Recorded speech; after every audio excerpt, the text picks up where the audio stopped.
give them, well, my neighbor is vice president. Oh, and lay them, every, don't leave enough space They, for they cars. may not bring them. Of course, as he constantly reminds me, I have a job. I have a job. That's what he constantly reminds me. I do have to work. I do have to work. They gave some rock to, Friends of Stokesdale a couple of years ago to put around the clock, but we had to go get it and spread it. But anyway, thank you for me, Jeff. Mayor, give me a second, I'll be right back. There you are, sir. Just ask them what's it, if that's too much, then we could definitely, I think we could do a split rail fence for less than $1,000. It doesn't have to be, and they put some signs up. We get together. Yeah, I gotta put those signs up in the back too, so.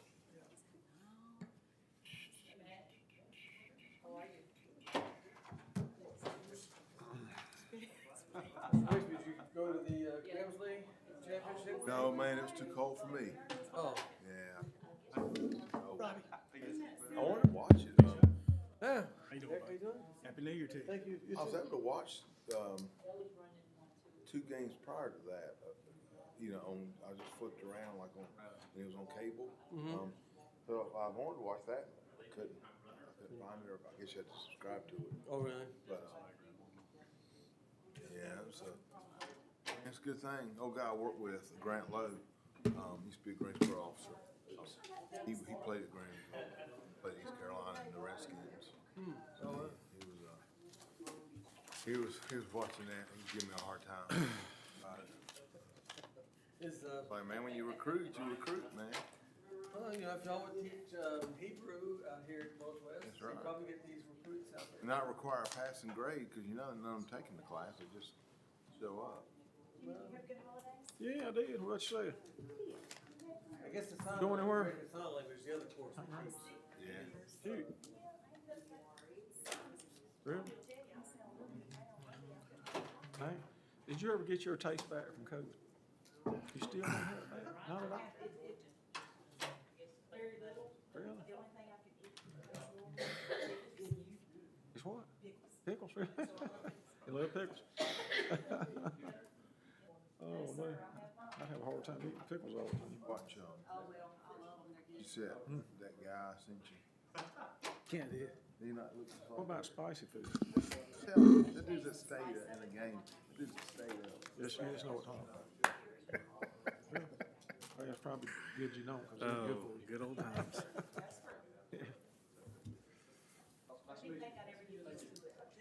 And Chuck Winfrey. Nice to meet you, Avery. It's been that long.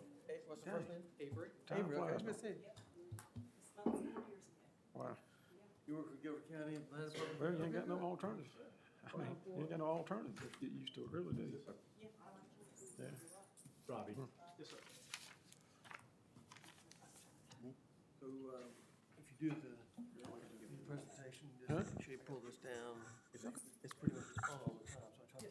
He's with Jeff and Avery is, with, Avery is sitting beside Jeff. Two.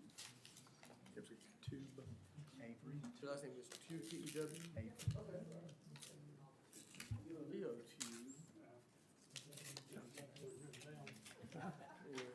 You're right here. In White County, he was, Avery too.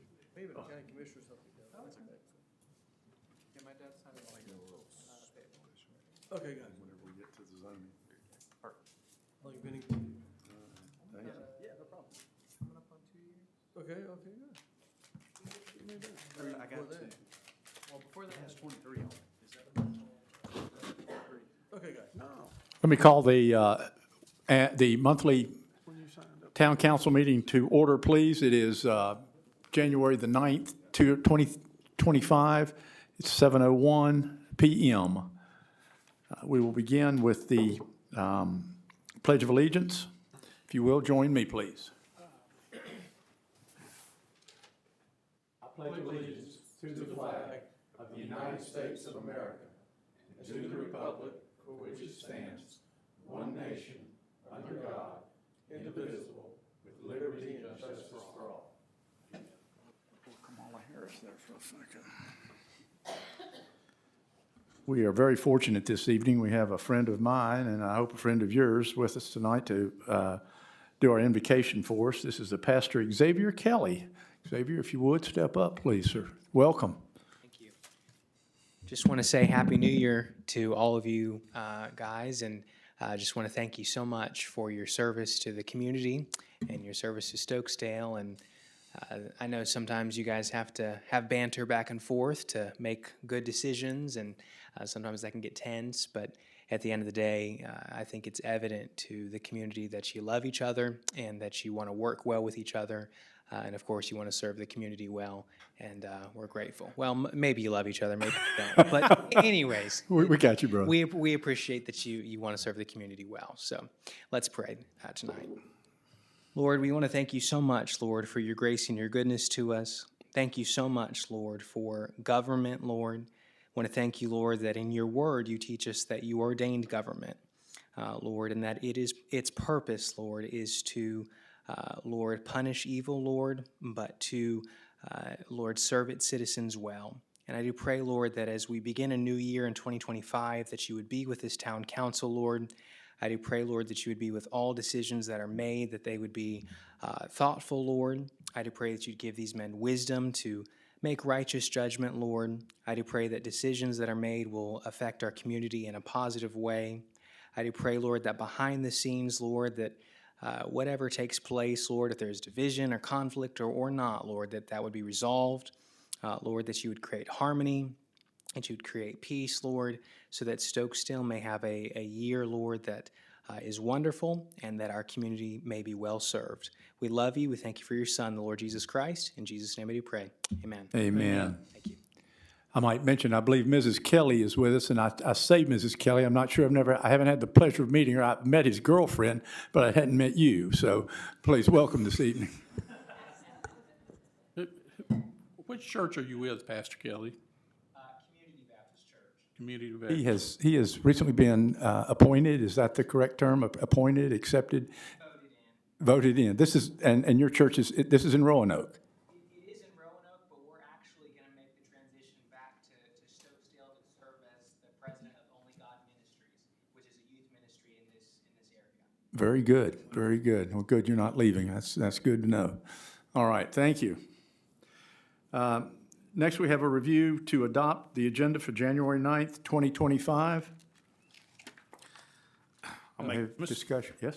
Mr. Mayor, I would like to push back the presentation of the town's audit until the February meeting so that we can get that done in person for the sake of transparency and simplicity. And one of my concerns is being able to have it properly recorded on our YouTube channel in case a citizen wants to go back and refer to it at a later date.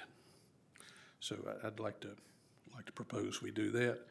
And then one other change I'd like to make, I'd like to add an item to have a brief discussion with council about our park grill situation in our town park. Shall we put that? All the way at the end's fine with me.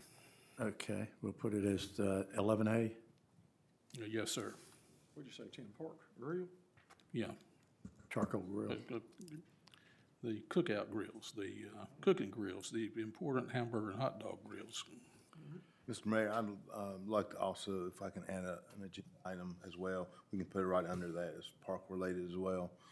I was reached out by Miss Neely regarding the trail that the Boy Scouts recently installed.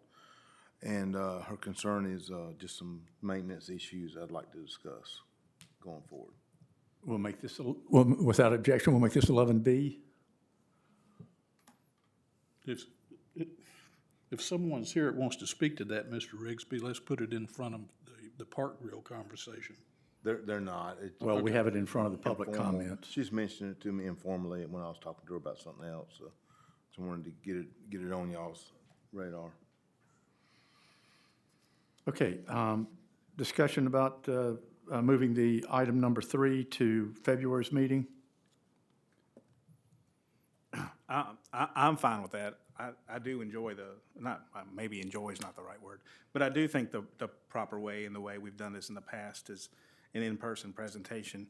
You know, and I say that with all the respect and gratitude to Ms. Randolph for being here on Zoom tonight. And certainly we understand why she couldn't be here in person.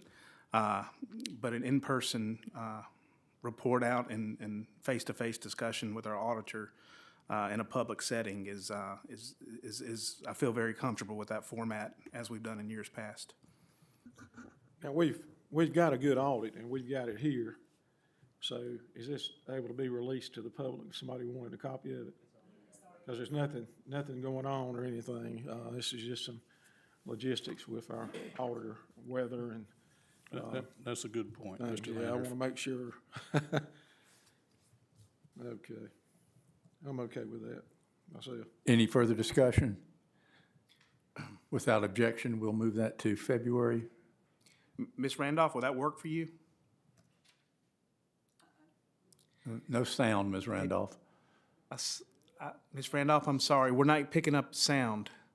Hold on. Okay. We can't hear you. The sound is on, so why it's not. Do you have your audio on? Can't hear. Volume's up. Volume's up, can't hear. Usually it's people speaking that we don't want to talk. We'll accept a nod. She can type into the chat here as well. And that's good with the recording. Maybe it's just as well, huh? I've got her. Okay. Hey, Kim. Hey, I've got you on speakerphone. That is perfectly fine, and I apologize because of the weather, because I usually don't do Zoom at all. need to. Okay, no, that's perfect. Thank you for being available to present out tonight, and we look forward to seeing you in February. Perfect. Okay, Kim, let me know the date for sure, but I will definitely be there. Okay, no problem. thank you. I'll email you and let you know. Did you have something else, Mr. Mayor? No, just to give you the heads up, it's always going to be the second Thursday in each month, the second Thursday in each month at 7 p.m., just so you can pencil it in, and Kim will confirm all that with you. Thank you again. We do appreciate it. Thank you. Okay, public safety reports. Stokesdale Fire Department, do we have? Whoa, whoa, Whoops, whoa, oops. whoa, What have I we done? need- What have I missed? Yeah. Okay, do I have a motion to approve the agenda? I'll make that motion with the changes that have been outlined. I'll second. Any further discussion? Mr. Rigsby? Aye. Mr. Foy? Aye. Mr. Landrith? Aye. Mr. Jones? Aye. And I am also aye. Now, moving along. Public safety reports. Do we have anyone here with the fire department? Is that, Robbie, you're going to cover that for us today? Yeah, I'll be glad to. Mr. Golden had reached out earlier, said that he wasn't sure if he would be able to make it.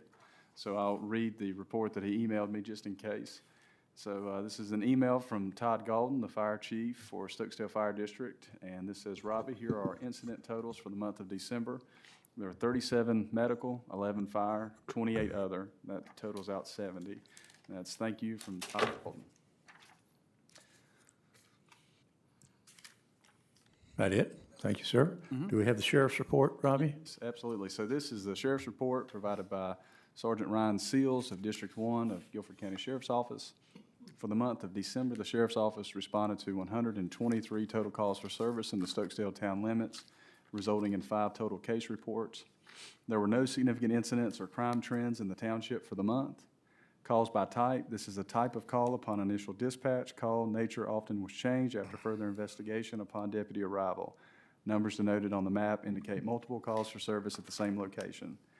1 burglary of a vehicle, 2 disturbance, 17 alarm, 1 alcohol, 1 assault, 6 domestic, 1 weapons offense, 2 warrant, 19 suspicious, 1 trespassing, 11 traffic, 1 DUI, 3 drug, 3 fraud, 1 missing person, 1 motor vehicle theft, 1 noise violation, 1 rape, and 50 other.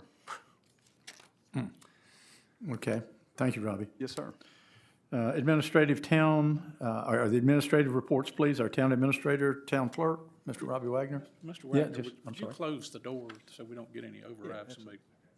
Appreciate it. All right, so the administrative report, that's in everybody's packet.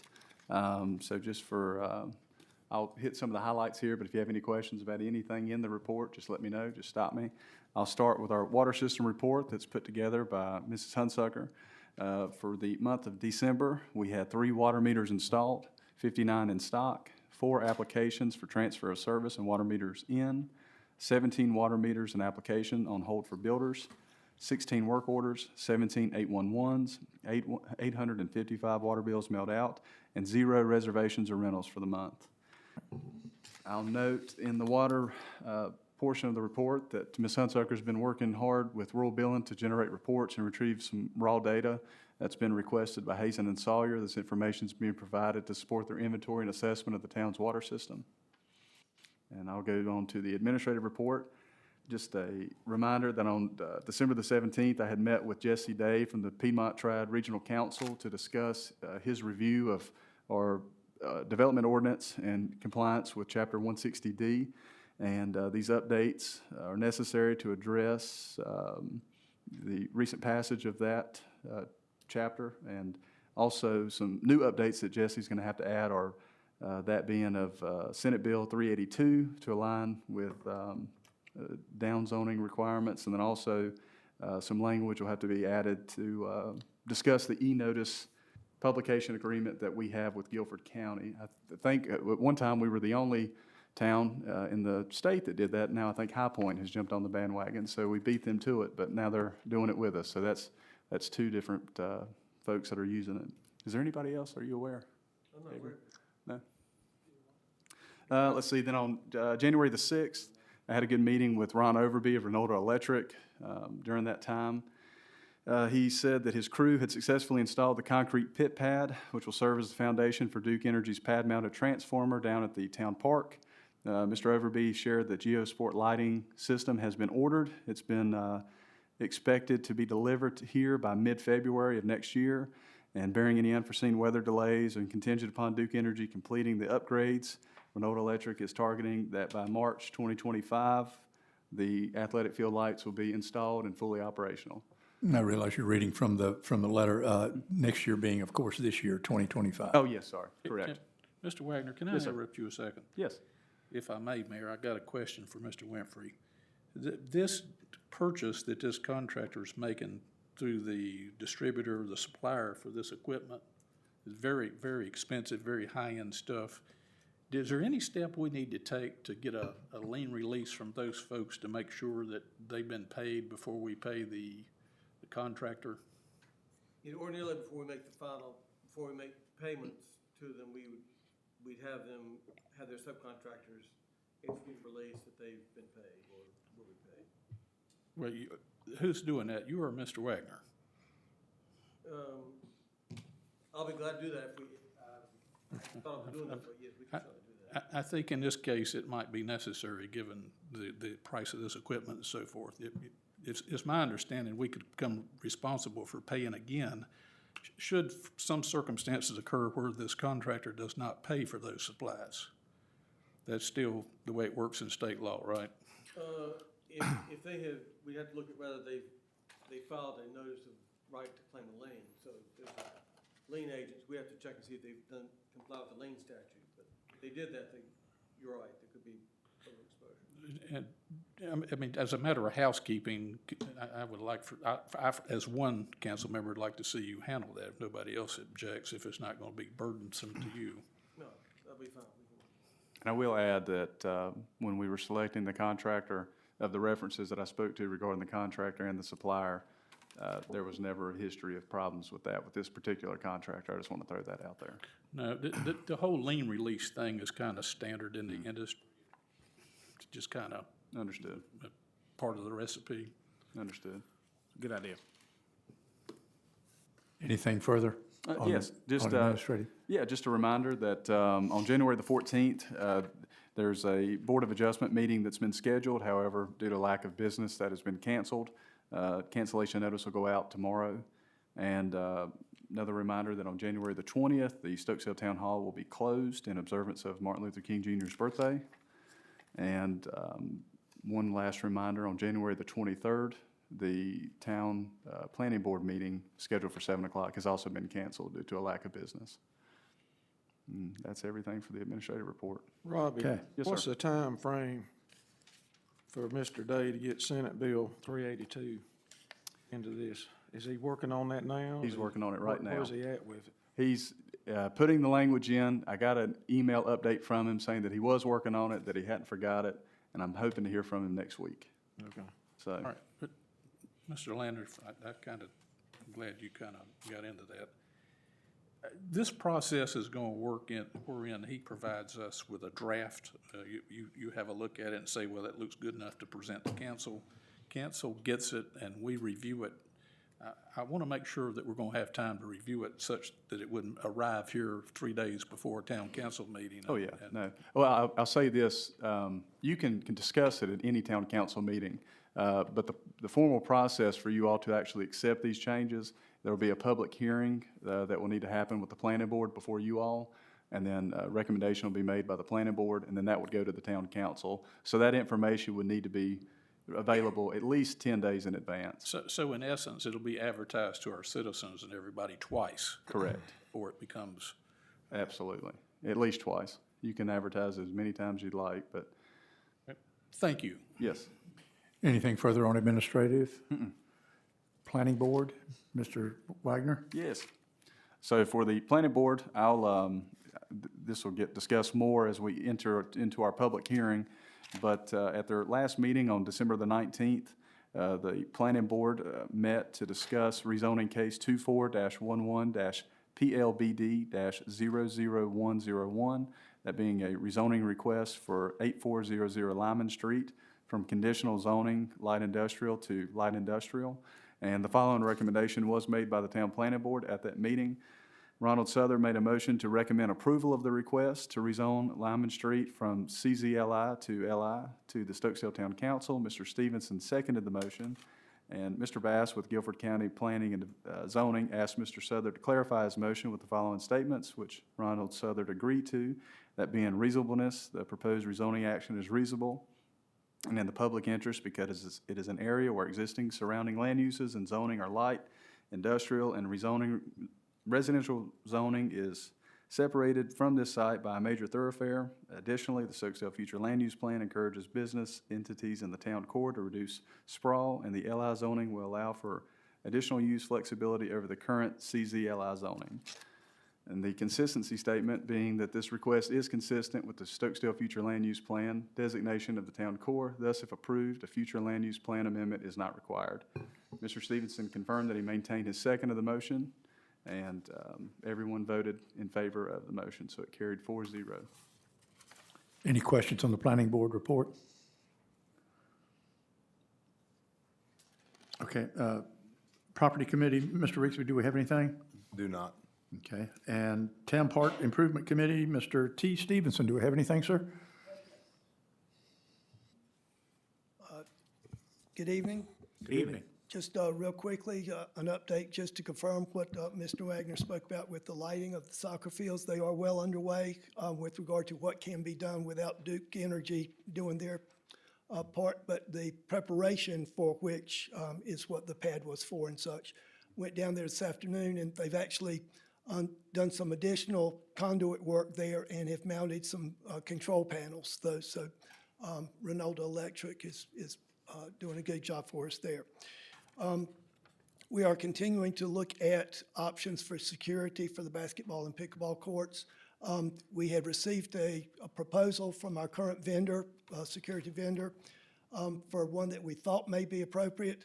Upon further investigation, it doesn't look like that proposal was going to be what we wanted it to be. And so we're looking at some additional options to include the possibility of using solar versus standard electrical in that facility, and we're hoping to get some additional information on that to be able to present in the near future here. We are looking at some additional options for parking in that area.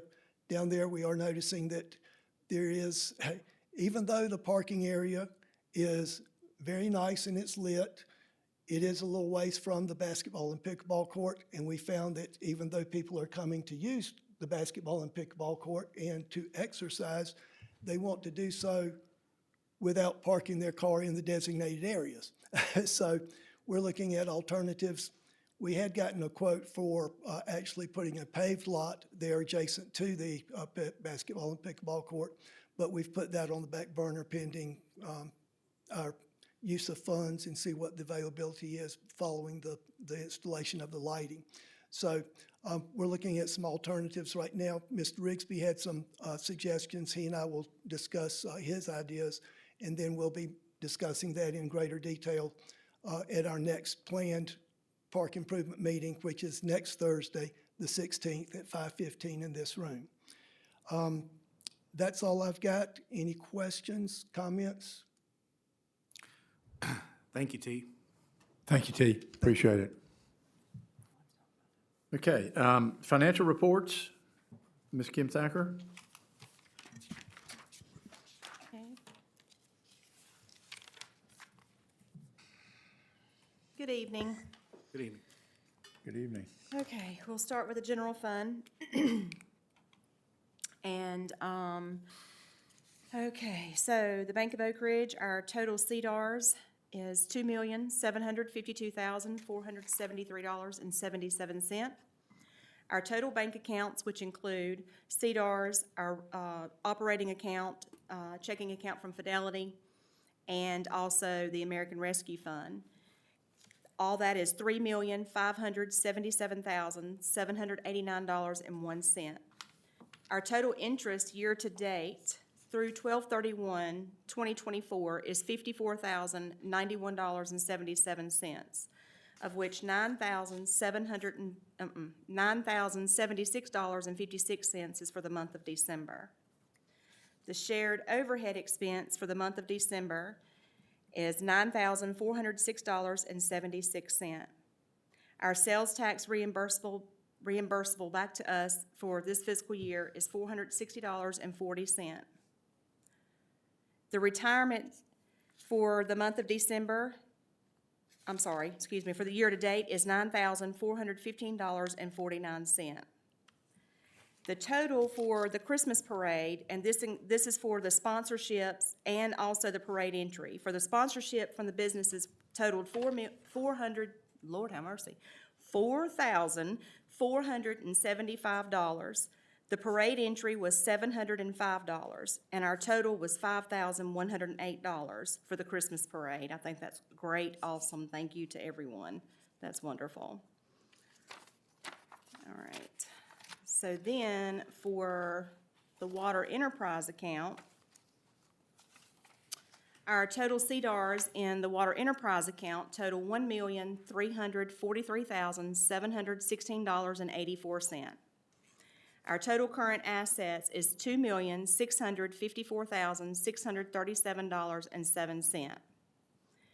Our total accounts receivables, and this includes the December billing, is $46,359.71. We have 0 accounts, active and inactive, 90-plus days past due. Our total sales tax refund due to the water enterprise account is $707.13. The total interest received for the month of December in the water enterprise account is $6,258.73. Our total year-to-date is $31,053.74. The total capacity fees for the month of December was $3,000, and the total year-to-date capacity fees collected is $14,250. If I could, ma'am, interrupt you a second. That $14,000, where is it being held? How much interest is it drawing? Oh, hold on one second. What kind of account? It's in a regular checking, and it's like 0.05%. It's not even 5%. It's very small. Is there an avenue that we could do better with that, guys? That money we won't be spending, correct? Is there a balance? What is the balance of that account? Do you know offhand, Kim? $145,676. I think we could do better. I think we could do real better. Let's put our heads together and see if we can come up with a plan for that. Of what? where the account balance is, or the account balance is, Agreed. what we brought in is right here, but on the balance sheet, yeah, on the balance sheet, it's under the capital reserve, right here, yeah, 445,000. I think we could do something maybe like what we did with the other money, would put it in partial, in several different CDs or something along that line that we could cash as we needed it, if we did need it, without having to take the whole amount and eat the penalty or eat the interest that it should have accumulated. We do have to keep it segregated, I know that. Oh, I understand that. That would be simple enough, just do separate CDs or whatever, but I'm just saying, that's, That's a lot of money for that little bit of interest yeah, to be segregated. $100,000.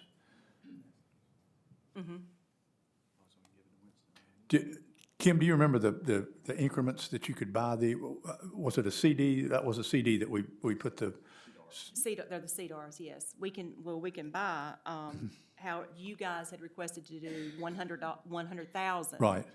For Can we the buy 'em in 800,000 we 50s? moved, excuse me? Can we buy them in 50s? Oh, sure. Oh, okay. Does it pay the same interest, roughly? That, I will have to speak with, Okay. Ms. Tammy about that. And that was 145 what? 145, 676, 676? and 31 cents. Well, don't want to leave that out. Thank you.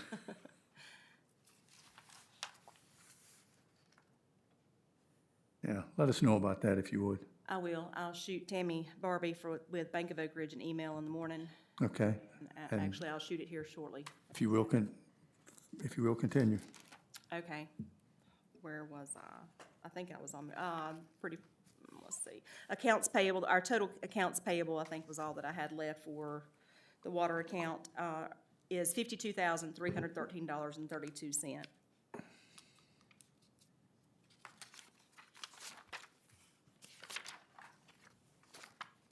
That did bring me to another question, since we are discussing that. And to be honest, I'm not sure if now is the right time I should ask that question, or maybe later, and you guys can shut me up if I'm not supposed to. Go for it. We do have a Bank of Oak Ridge checking account money market that holds $24,000. What's its interest rate? It's at 1.49. What- It's done nothing. What and what could we do better with that? You said 24,000? Yes, $24,000. What could we do better with that? I would like to move it into just a CDR or something, we can combine it with something else, but. Does like I s- anybody know its original purpose? Yeah, I wouldn't. That has been there, Derek, help me remember this, that's been there for a long time. It's just been sitting there. This is an account you have to reconcile every month, am I Is correct? it a, is Yeah, it a, wouldn't that save you a little bit of time? I mean, Sure. do we sure. need it? Do we Why need do it, we even keep it open? do we need it as a backup in case Fidelity Bank has a major computer crash or something really strange like it?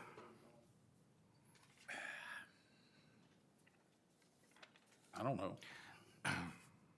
I can't recollect why it's there, why it was done. I'd like somebody to dig into that and see if we can figure that out. We can find out. bank primarily with Fidelity, am I correct? Yes. Okay, so that's our primary, go ahead. Our CDR accounts are all with the Bank of Oak Ridge. Oh, are they? If we're gonna do something with the 24, which I agree with, I would just recommend putting it. Do something. I got you. in a That's CDR. not a bad idea. I wasn't aware that we had CDR, or the CDR. I was just thinking if the wheels came off, Well, that it might not be a bad idea to have a second bank in reserve somehow. I'm just asking, I don't know. well, I mean, that's exactly what we have now, a second bank in reserve, a separate checking account, so. Do we change or do we not change? I think it's extremely low risk to put it into a CDR where we'll earn 3% versus One. a money market, 1.5%. The wheels come off, we'll just get our money out. Yeah, You know, I mean, yeah. Well, if you took the 20 and left the 4 would be something you could work with if you needed, short-term funds. Well, I would, Go ahead. just my advice on that, I would recommend that we would just move the whole amount from that and move it into a CDR, because we do have other accounts at Fidelity that, just savings. We have a small savings account at Fidelity as well. Okay. Do we need to add something to it? I'm going to guess it needs to be squared off to 25. as opposed to 24,300 and whatever. Well, can we ponder that issue to next month and make sure that that's what we want to do? It sounds like the thing to do, but just in case somebody has an Put it idea. out for us. I'll get the Put it on information. paper and let's Yes, look. There you go. and I'll have it for you for next meeting. Okay, perfect. I think that's all that I had, unless anyone else has anything else. Thank you, Kim. No, ma'am, thank you, Kim. Thank you.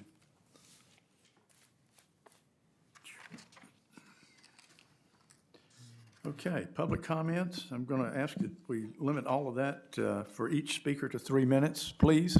Would ask that you honor that. Do we have anyone that would like to speak to the council at this point? Good, bad, or indifferent? Okay. Yes, sir. Step up, please.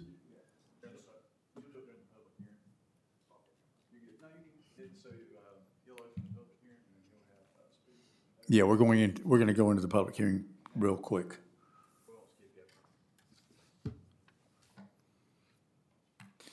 Okay.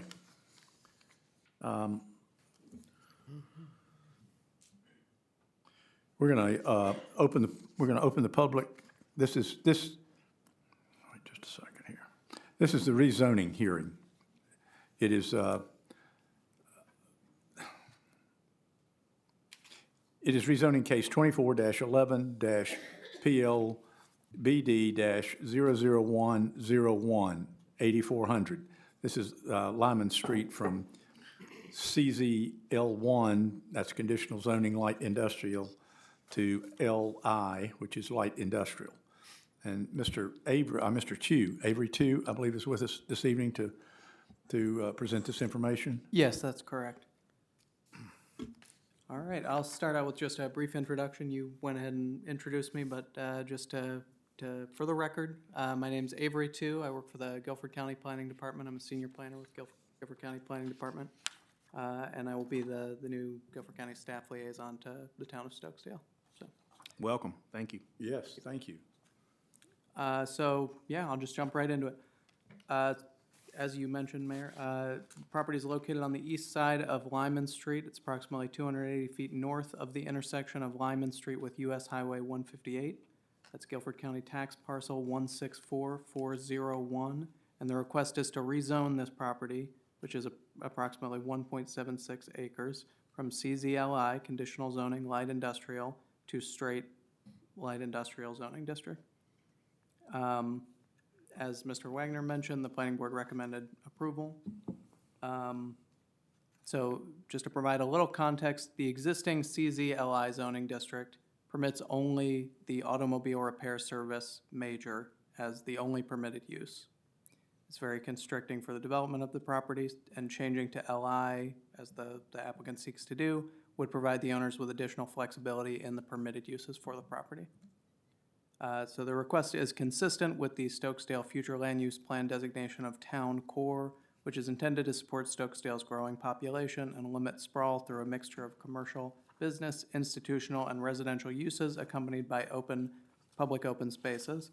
Thus, if approved, a future land use plan amendment is not required. I realize a lot of this information was covered by Mr. Wagner, so it's just going to be a little redundant, unfortunately. The light industrial zoning district is primarily intended to accommodate limited manufacturing, wholesaling, warehousing, research and development, and related commercial/service activities which, in their normal operations, have little or no adverse effect upon adjoining properties. That's the intent of the proposed zoning district. As for the existing, state of the property, the parcel contains a small commercial building and a parking area. In terms of the surrounding area, to the north, we have vacant industrially zoned land. To the south, industrially zoned and used property. To the east, we have vacant and single-family residential separated from the parcel by US Highway 68 North. And to the west, there's industrially zoned and industrially used property separated from the parcel by Lyman Street. There are no designated historic landmarks located on or adjacent to the subject property, no cemeteries shown to be located on or adjacent to the property. But it's my obligation to say that efforts should be made to rule out the potential of unknown grave sites near the property. In terms of infrastructure, The property is located in the Stokesdale Fire Protection District. It's approximately 0.5 miles from the nearest fire station. It is on Stokesdale water and private septic systems. In terms of, again, infrastructure, Lyman Street does not currently have traffic count data provided by the North Carolina Department of Transportation. However, North Carolina Highway 68 North is a major thoroughfare per the adopted 2024 Collector Street and Thoroughfare Plan, and currently has 4,100 average annual daily trips. There are no improvements proposed as part of the application. Projected traffic generation, we're unable to determine that at this time. No school impacts are anticipated by the proposed rezoning. In terms of environmental, the topography on the site is gently sloping. There's no regulated floodplain on the property, no mapped wetlands on the property either, no mapped streams on the property, and the property is located within the water supply watershed Reedsville WS3 general watershed area. So here's the land use analysis for the property, or for the proposed rezoning. The plan recommendation in the Stokesdale Land Use Plan from 2007 is town core, as I mentioned before. Town core is defined as the area bordered by highways North Carolina 68, 65, and 158. The area within the scenic corridor south of North Carolina 158 between 68 and 65, as well as certain additional areas bordering North Carolina 65 and 158 as shown on the land use map. The Stokesdale Land Use Plan recognizes the town core as a center of commerce and social activity that will continue to serve the demands of Stokesdale's growing population while maintaining its historic small-town appeal. The plan accommodates this through a mixture of commercial, business, institutional, and residential uses accompanied by public open spaces. It's important to have space for businesses within Stokesdale and also to limit the sprawl of such businesses. To conclude, staff does recommend approval of the proposed rezoning based on the following. The proposed rezoning action is reasonable and in the public interest because it is an area where existing surrounding land uses and zoning are light industrial and residential zoning is separated from the site by a major thoroughfare. Additionally, Stokesdale's future land use plan encourages business entities in the town core to reduce sprawl, and the LI zoning will allow for additional use flexibility over the existing CZ-LI zoning. The request is also consistent with the Stokesdale future land use plan designation of town core. Thus, as I mentioned before, if approved, a future land use plan amendment will not be required. That concludes my presentation on the proposed rezoning. Thank you, Avery. I'm going to open up the public hearing right now, and I do declare it open. This opens the floor to anyone who would like to speak in favor of this rezoning. Do I have anyone that would like to speak in opposition to this rezoning? I'm going to allow you to ask the question at this point, since we're on this particular item. He probably should come to the podium. I will. That's what I was going to ask him to do as well. Please, if you would just step to the podium and identify yourself. You're good? Okay, very good then. Without any objection, we're going to move right along. I'm going to declare this public hearing is closed. Right now, we're going to ask the town council, is there any discussion?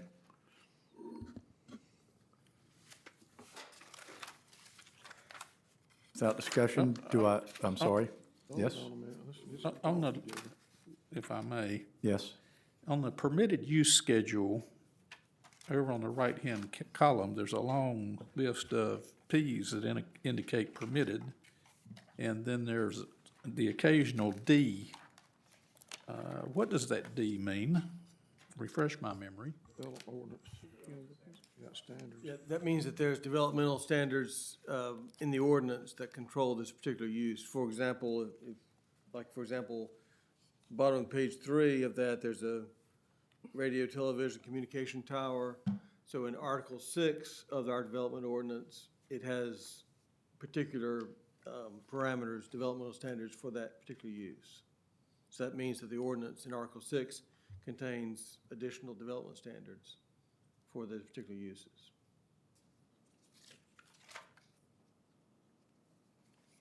Does that answer your question? I think so. Any further town council discussion?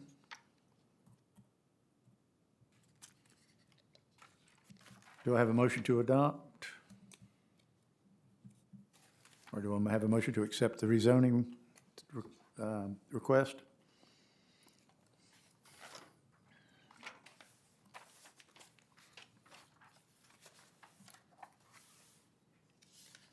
And to Mr. Jones's point, by going with a straight LI rezoning, anything with a P would be allowed on the property.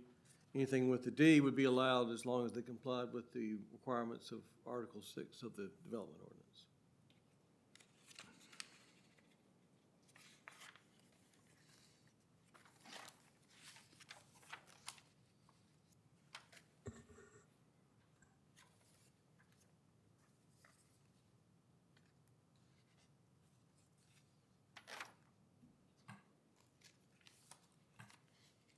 In regards to junk motor vehicles, that the D applies to, or there are developmental rules that concern that, we would at least get a fence that was screened from the area the vehicles were stored in and beyond that, correct? Did I misunderstand? Does D not have to have our approval? No, D, as long as they complied with the requirements of Article 6 of the ordinance. I got you. It would be allowed. So depending on what Article 6 says about junk cars, I don't know right off what that says, but they would have to comply with the ordinance. I have the junked motor vehicles use pulled up here, the additional development standards contained within Chapter 6. So it breaks it down by different zoning district, but in non-residential districts, here's what it says. Any vehicle meeting the definition of junk motor vehicle shall be stored, parked, or placed on the property in such a manner so as to be totally screened from view from any street and/or from any adjacent residentially or public institutionally zoned property. Total screening shall be effected by placement of the vehicles either within or behind a building and/or by plant materials, fences, berms, or a combination thereof with a minimum height of 6 feet. Thank you, Mr. Two. It would, as far as junked motor vehicles, what other zoning districts are those permitted with developmental use? What was the question, Derek? I'm making it. Put this it's in the folder. What's your question? All the permitted, This is what I'm looking at here. All the permitted uses are for light industrial. Are you, So my question, as far as that junked motor vehicle, there was a question about that. Mr. Two read the development, or the design standards for light industrial. My question was, what other zoning districts is that permitted in? all of them. So agriculture, it has, so looking at table 4-3 here under the permitted use schedule, junked motor vehicles has, is indicated as D, which means permitted as long as development standards apply. And I see that under agriculture, RS40, RS30, RS20, RS15, 12, 9, 7, 5. Then RM5, RM8, RM12, RM18, RM26, LO. I got you. All of them. You know, I just get a little concerned about that. We had a conversation with another rezoning last month, had some conversation about junk motor vehicles and what have you that council made a decision on. And it's one of those things, it pretty much wouldn't bother me, but I know our citizens are sensitive to that sort of thing. And I just wanted to be sure we understood what we were approving. Sure, that's a good point. I guess from a high level, I somewhat prefer general business in our town core, but then I simply just look at the map, and the applicant's property is, on that side of 68, is truly surrounded, completely surrounded by light industrial. So even though I have a preference of general business over light industrial in that area, I see no reason, unless you gentlemen see a reason, I see no reason why I would not approve this. Well, generally, I hate the idea of government making so many judgments about exactly what a property owner and a business owner can do on their property, as long as they're above board. But I think the ordinance gets into places that I wish it were a little bit more simplified if I had it my way.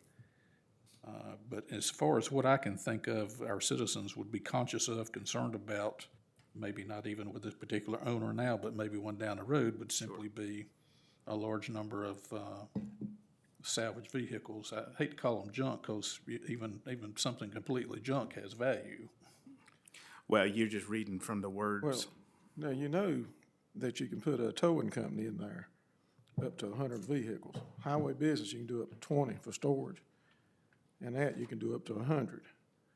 But, you gotta screen them, but that is one of the uses that's in there. And it don't matter if they're junk or not, if you tow them off the road, it can be wrecked, they can be whatever.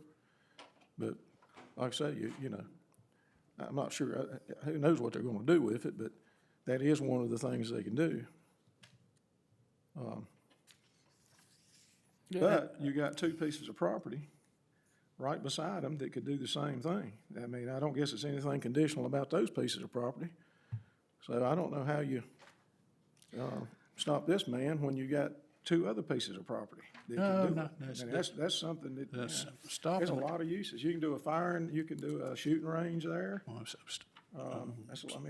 at that list, a long list of it. But you got, like I say, you got two pieces of property, you can do the same thing. Stopping him is not on my mind at all. I do kind of believe in having some boundary between residential uses and business uses. And, I like fences, and our scenic corridor overlay kind of tends to dampen down what people can do so far as a fence goes, and I don't like that. They can put an equipment rental, which I'd like to see an equipment rental. I mean, Is- we is- should have had one a long time ago. Is this part of the scenic corridor overlay? Yeah, Our scenic corridor overlay won't allow a chain link fence, or if it does, it has to be fully screened, best on what I remember. which that don't have anything to do with what we're doing with the zoning. I'm just saying, there's lots of things they can do, but you've already got light industrial, so, all around it. And I don't know, what is this section down to the north? Is it lighted, I mean, it's purple, but it don't have a LI on it. That is light industrial. That's light industrial. Not large enough to fit the district, I believe. Yeah, I mean, he's sitting right there in the horseshoe of the light industrial. Which one are you referring to? This one at the top. It's purple, just like that, it just don't have the LI on it. But, If it's purple, it's LI. If it's purple with lines, Yeah. it's additional LI. yeah, they should have zoned it this way to start with when they wasted their money, because they did it just for the repair business.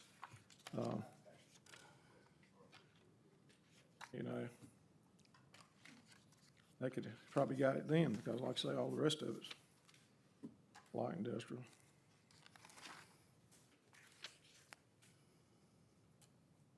And then those little lots that's there on the side, there's nothing really ever gonna happen with them probably. They're not big enough to do anything with.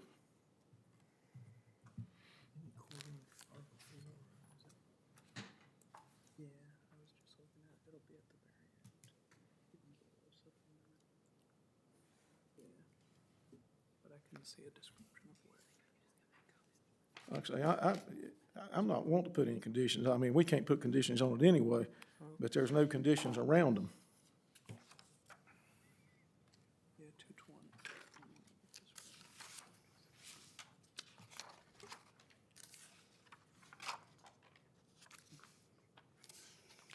And as far as cars go, what they do now, they can put all the cars they want to out there. Because they're working on them already, so that shouldn't even be. Well, I got think a my questions have been answered so far as a boundary between that kind of operation and the rest of the town of Stokesdale.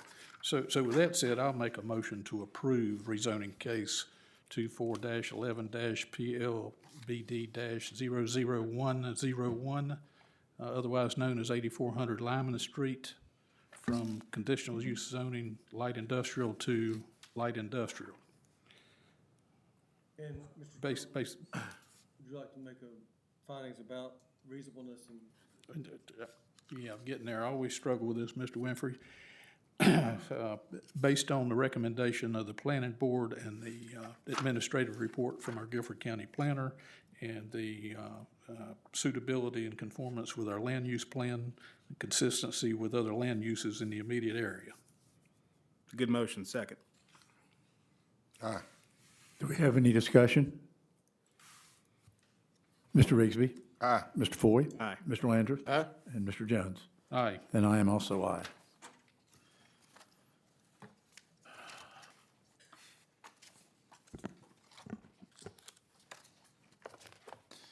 Okay, we're going to move on to new business, consideration of health insurance coverage renewal for full-time town employees. Mr. Landrith, I believe you have something there. Well, I put that on there for Robbie so he can go forward. All right, Mr. Wagner?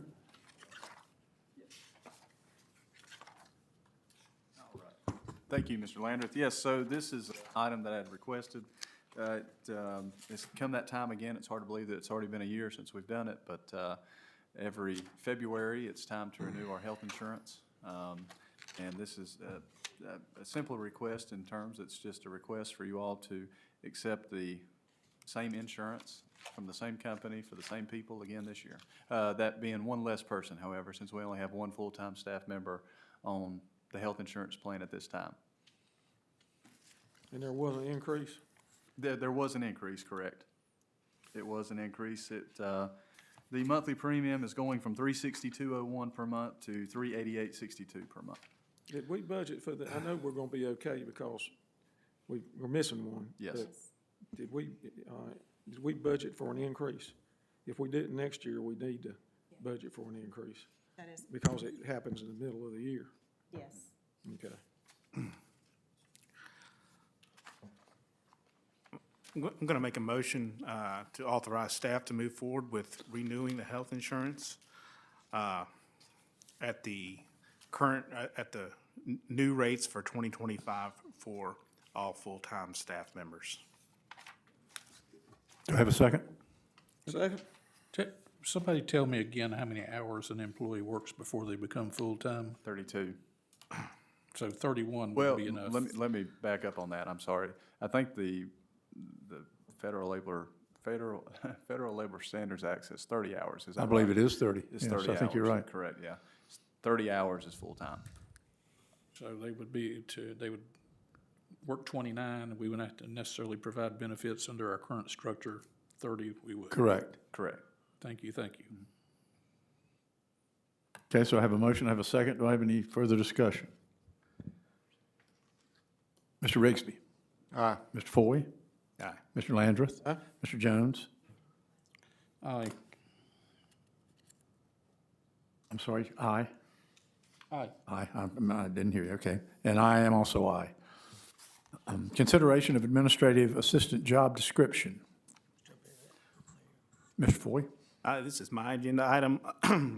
As y'all know, our former deputy clerk left us in November or December, I believe. And Robbie's done a great job putting together a job description to fill that position and do the duties that Robbie believes that we need. Under that, he's retitled that, actually, he and I spoke, and I've suggested that he retitle that from deputy clerk to administrative assistant. And from there, I'd just like for Robbie to speak to the job description he put together. Thank you, Robbie. Yeah, absolutely. Thank you for the introduction. And again, that job description, I believe I sent out to everyone last week, and so hopefully everyone's had some time to take a look at it. My vision for this position is to be very similar to that of the former deputy clerk position, and that it would be an administrative backup for myself, but I think there's also a need for a backup for Mrs. Hunsucker as well. There's two important parts of this town, that being all the town operations from a meeting standpoint, and there's also the water system. And having a backup on my end is great, but I think Mrs. Hunsucker needs a backup as well. And so I would propose that this position certainly be a backup for me, but also be a backup for her. So clerical support is one of the main objectives, and then we have administrative duties. Being a backup for me, I think that this position could benefit by having its own board to take care of, that being the planning board. I think they should attend the planning board meetings, maintain all the records for the planning board. I'll be glad to help them any way that I can, but I think it's good to have the responsibility of maintaining your own board. It gives them, they provide the support that the planning board needs, but it also trains them to do the same thing for the town council. In a sense, it's a similar process, just two different boards. And then with the addition of water system support, as most of the time our help has always been willing to help Mrs. Hunsucker, but I think it's good to have it in writing that they would have a little bit more integral role with the water system. And yeah, so any questions you all have, if there's anything you want to highlight, just let me know. It's just a sworn position. Is it a sworn position? It can be. There's no requirement for this to be a sworn position, but you can swear anybody in that you'd like. You could swear in a landscaper if you want to. We might need to. Mr. Landreth, I'm glad you asked that question because it's something that's been on my mind as well. With past councils, for as long as I've been here, we kind of, certain things, you can't have enough rules to cover every possible contingency, but we've taken solace in that everybody that had access, unfettered access to the building, keys, alarm codes, and that sort of thing was sworn in. Yeah. And until somebody convinces me otherwise, I kind of prefer that we continue to do that. Now, that's just, it may be me speaking out of ignorance, but I feel better having that sworn person versus an unsworn person having access to the building, all these records, and conducting business for our citizens there. So I've said it. Does that need to be added to the description? Mr. Winfrey, what does that do for us, swearing somebody in versus not swearing them in? Well, it just, I guess it reemphasizes to the employee that they have responsibilities. The criminal statutes of our state are already have sanctions for employees who destroy or take money they're not entitled to or similar things. So but it just reemphasizes to the employee at the beginning of their tenure, they have these responsibilities to the town. So in a way, we could be protecting that employee to remind them that they're sworn and make sure they conduct themselves appropriately. Well, Yeah, I don't have a problem with it. it's just traditionally, that's one of the things we focused on. Does this need to be added to the description? I don't think it necessarily needs to be added. I would just, Hand them the Bible we can and give tell them an oath of office. That's a simple thing. It's the same thing we've done for anyone else is they start. I'll say this, I believe, I know I sent the deputy town clerk job description to each of you. I don't recall there being a portion on there that says it had to be an oath of office, but now that I No, think I don't about believe it. there was. No, but there is a statutory requirement for that position to be an oath of office, so it may not hurt. I can add, it would take me no time to We add just a need to be sure statement. that if we're going to hire someone and we're going to have them take the oath, that they are willing to take the oath, because we hire somebody and they say, no, I'm not going to do that. Yeah. Now we've got a problem. Mr. Mayor, I think it needs to be added. Okay. What we've been doing has been working. Certainly, we need to. Does anyone have any usual objection to background. it being added? No objection. No, I don't have. Okay, so without objection, Robbie, if you would, let's add that in Yeah. as part of the qualifier.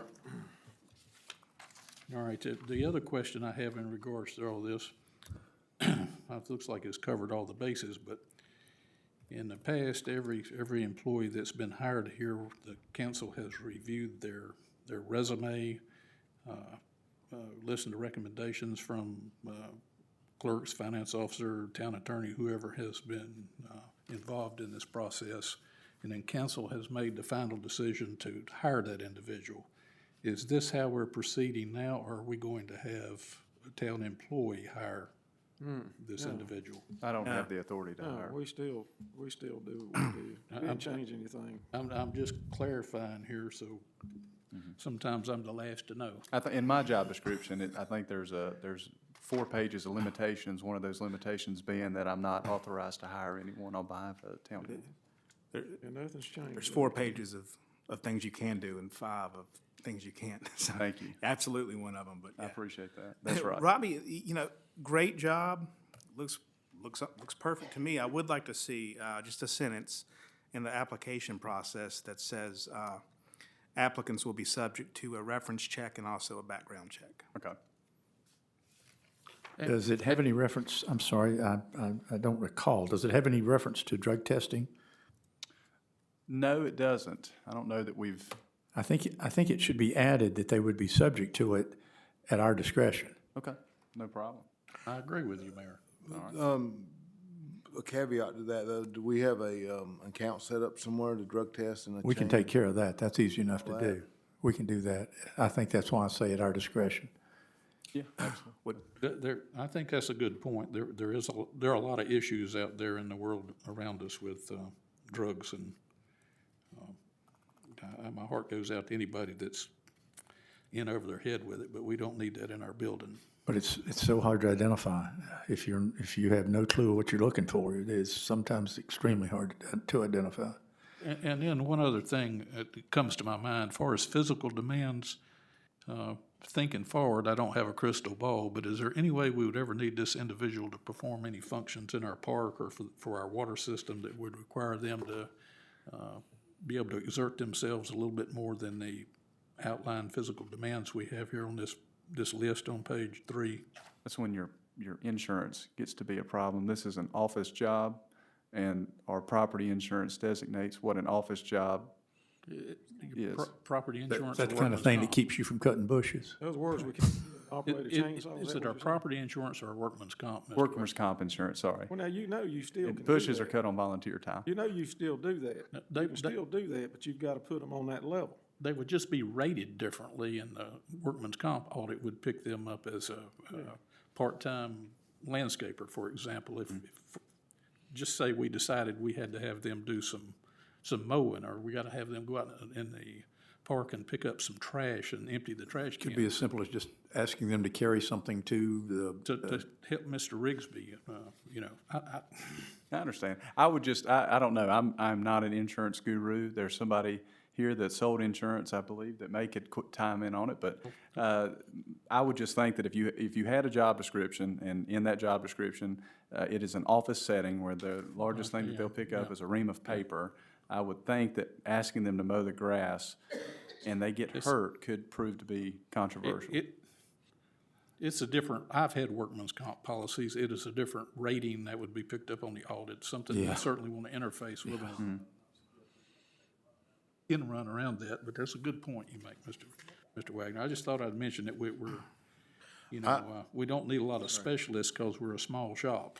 So, I would like to just have a small discussion on the,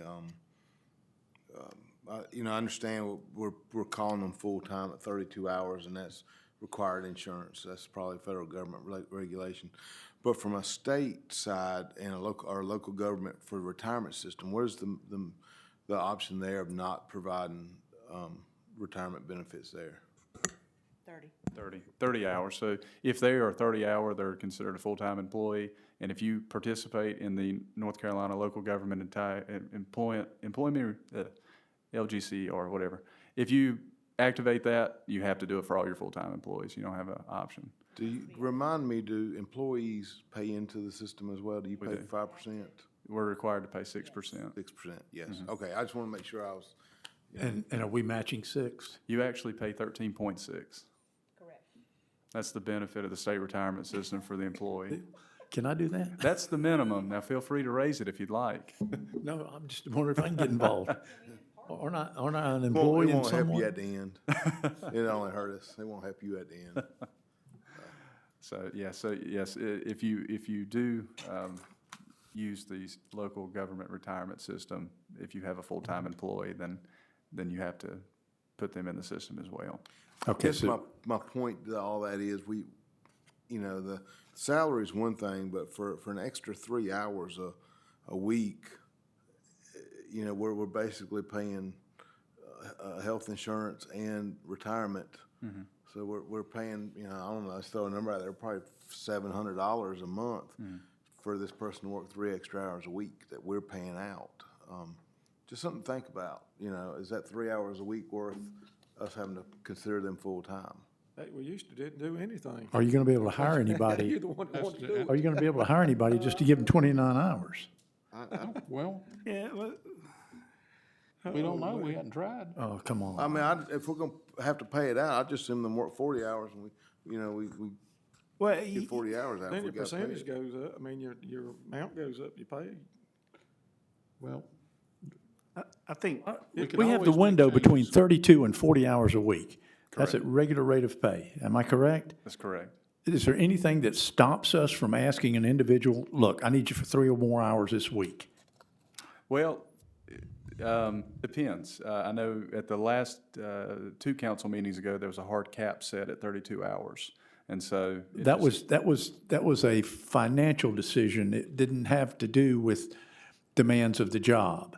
it's a full-time job, so asking them to work an additional 6 hours, no problem, as long as we compensate them for that, of course. 8 hours, actually. 8 hours, it could be 20 hours, as long as they're compensated. As long as they're, we just don't want to go over the 40. Correct. Anything over 40 would be. I, for one, won't vote for this if 32 is changed to 40.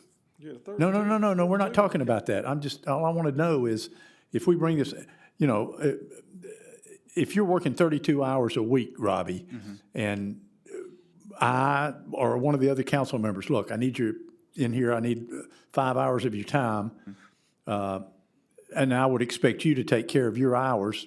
You're not an hourly employee, am I correct? Are you referring to me You. specifically? I'm salary. You're salaried, but if we had an hourly employee, and I said, you know, I need you for 5 more hours, you don't have to do it Tuesday, you don't have to do it, I'm not gonna ask you to come in on Saturday necessarily, but as long as it doesn't go over the 40 hours, So, okay, and this position in particular, where it's a non-exempt status, they can work as many hours as needed. I mean, they could work as 24 hours a day. That being said, you have to compensate as long them. as you compensate. As long as you compensate them. So from 30 hours to 40 hours, that full-time range, it's paid at 100% time. Anything over 40 would be time and a half. And then, of course, holidays and stuff like that would Well, stipulate double time. The other side of that is, if you hired them in here and for some reason, again, out of naivete or whatever, they're thinking, 32 hours is all I gotta do, 32 hours is all I gotta do, you know. So, look, ahead. I'm concerned we're getting into a little paralysis, but, you know, analysis situation here. This individual, if we hire them, you know, would likely be working on the planning board, coming to planning board meetings. So they'll work their 32 hours Monday through Thursday, and then it's possible that Thursday night they could be work in addition to 32 hours for that week. What would happen in that case, because the position is only budgeted at 32 hours a week, is there would just need to be an offset as early Right. as the following. If, As far as oversight on that, Robbie's the town administrator. That is his I mean, of course, the employee would have ownership with that, but Robbie's responsibility to make sure that stays in line. I have no concerns with this. we gotta have checks and balances. No one of us can speak for the entire board and make decisions. Correct. And that's just, that I'm comfortable with, that's where we're at, where I like the 32, and if we have some need to change it, then we'll call a meeting and change it. But the other question I have is, does this job description need to have any kind of statement in it that it's a employee at will scenario, Mr. Winfrey? The North Or Carolina is that state just, law does. that's just, should be understood by But any that's applicant? understood unless you have a contract of some kind. I think it comes under general guidelines, is it not the last dot? Job description does not constitute an employment agreement between the employer and employee and is subject to change by the employer as the needs of the employer and requirements of the job change. Does that not cover at will? That covers a lot, too. You were with it. This is page number 3 of 4 in the job description. Yeah, that indicates there's no employment contract, which means you're an employee at will. Well, I'm okay with the way it is, Mayor, but I'm just asking the question if we Oh, need to no, make no, it more. I just was trying to clarify, I think that clarifies it. Yeah, that's right. If you're a thinking person, I think is clear enough, but Okay. Okay. I would Don't like, put me on the spot here. I'd like to, just throw one more change out there, guys. Or it's not an addition, under salary and benefits, where we talk about health, dental, short-term insurance, and then local government.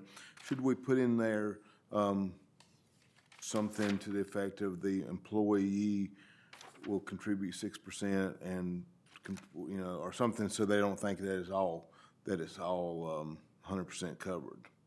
When they get here and they say, oh, I gotta pay for my, you know, I gotta pay 6% out of my check. Understood. Yeah, I see what you're saying. And, or I gotta pay for my premium or whatever. I don't know, maybe a generic wording or something there that, I think that's covered in the interview, Jim, I believe. the employee shares I partial see what cost you're to this. For or something. transparency purposes, you want to say that, you know, hey, I see what you're saying. It's, you know, it's funny you say that. I had the same thought, and I was trying to think of a good way to word it, as far as your benefits, because you see that, and you see health, dental, vision, short-term disability insurance, you might have the assumption that that's Well, full pay, but there is some partial coverage. could we just add a statement in parentheses that don't, a share from the employee is required or something of that nature?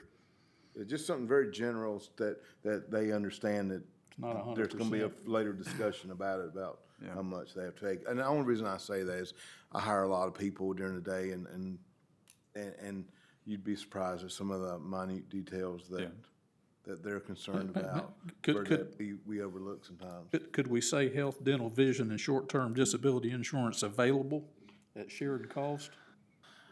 That's a good point, because they don't have to participate in it if they don't wish to. Same thing with the retirement plan. Well, they have to. No, first that's participate. required. So we could put them. They have to participate in it? Yes, they have to participate in the retirement plan So if they are then, they full-time. have to contribute 6%. Yes, sir. That's At- correct. at As a minimum. full-time employee. As a full-time Communists, employee. I mean, what is this? How can the state demand that? It's a I pretty, it's a understand pretty they good can- deal if they're Oh, getting it's a heck 13 of a plus deal. percent in return. It's a heck of a deal, but I'm just saying, It's, You know, It's just the plan. it's my money, I'm working. put it in there. I know It's like it- Social Security. put it in the job description. I'm sure it would come up in the interview. It would most certainly be outlined in the offer letter. But let's go the extra mile and put it in the job description. I'd like to make a motion. okay. I'd like to make a motion to accept Town Administrator / Town Clerk Robbie Wagner's submission of a job description for an administrative assistant at a rate of 32 hours per week on average, at a pay rate advertised between $18 and $22 per hour. In addition, I'd like to give Robbie the authorization to go ahead and advertise this position to seek qualified candidates. I'll second that motion, but we are including the changes that we've agreed upon in consensus here, correct? Yeah. Yes. I have no objection to anything we've discussed. Boy. Mr. Wagner, are we clear on what we've asked you to change? Absolutely. Okay. I feel good about it. I can make those changes, no problem, and if I have any questions, I'll be sure to reach out. Then you have my second, Mr. Foy. Do we have any further discussion? Mr. Rigsby? Aye. Mr. Foy? Aye. Mr. Landrith? Aye. Mr. Jones? Aye. And I am also aye.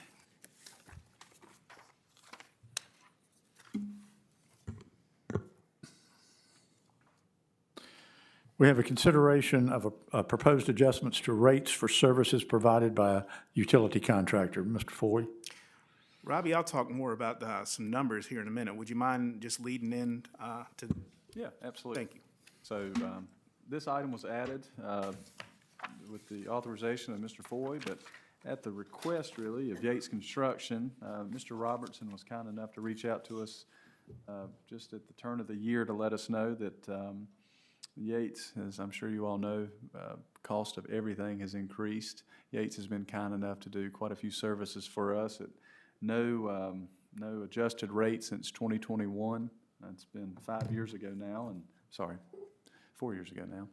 And they have reached out to us and wanted to give us some warning that their services are going to increase. Mr. Foy will get into the nitty-gritty of it, but basically, Mr. Robertson has mentioned a 20% increase in the items that were listed in the proposal back in 2021, that being services for water taps, your meter settings, all that thing, locates, and then there's a slight break on the meter reading. So in 2021, we had 602 water meters that had to be read every month. They charged us $1,200 to do that. Now we are at 855, and they've given us a little less than 20% increase on that. That's $1,400 per month is what they're asking. So a little less than 20%. And Mr. Robertson has, said that he's trying to keep the town cost to a minimum. But the cost of things have increased over the past 4 years, and so they want to continue to offer their services at a competitive rate. And he's available for any questions if any council member has any, so. Great. So, with that being said, I have prepared a discussion guide. It's a series of just numbers. Just going from left to right, it outlines our current vendor cost. So, for example, Yates Construction, for the installation of a residential 3/4 inch meter, there's a cost of $2,504. With the price increase in column 5, the 20% price increase is $500.80. So for the 3/4 inch meter, the new vendor cost is a little over $3,000. In addition to that, from time to time, I guess about 50% of the time, depending on which side of the water line our resident lives on, they will need to bore under the road. So that cost has gone up 20%. If they're installing a 3/4 or a 1 inch line, that cost will go up from $1,000 to $1,200. So, I spoke with Yates. I spoke with Yates this morning. I did ask him if there's any wiggle room there, and quite frankly, I think their cost of operation have increased more than 20% in a 5-year time period, and that's what we're talking about here. In addition, I spoke with Hazen Sawyer, our engineer, who, as we know, they're working on several different projects, anywhere from capacity. They're also going to be doing a comprehensive rate study for us that we should have somewhere between the April and May timeframe. I shared with him that the prices were going up, and of course, they're going to evaluate that 20%.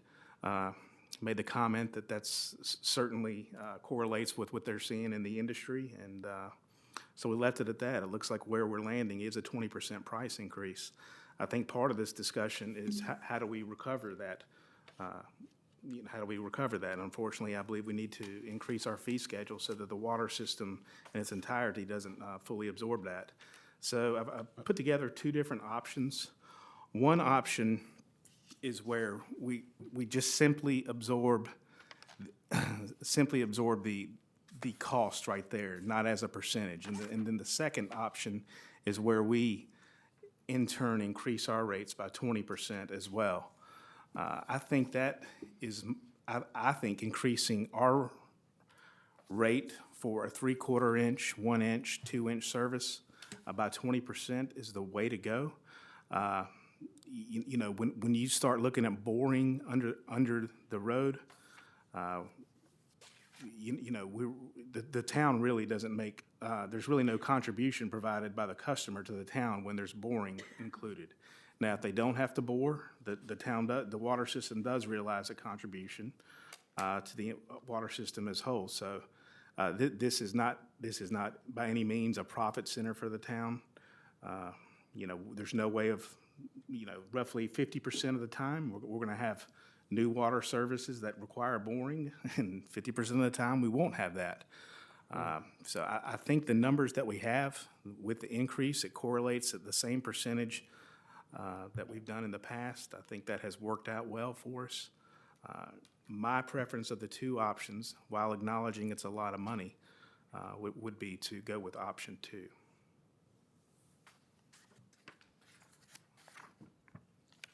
So that would be $4,200 for a 3/4 inch tap versus the current price to the town of Stokesdale customers of $3,500. That's right. So that's $700 up. let's talk about that more, really peel that back.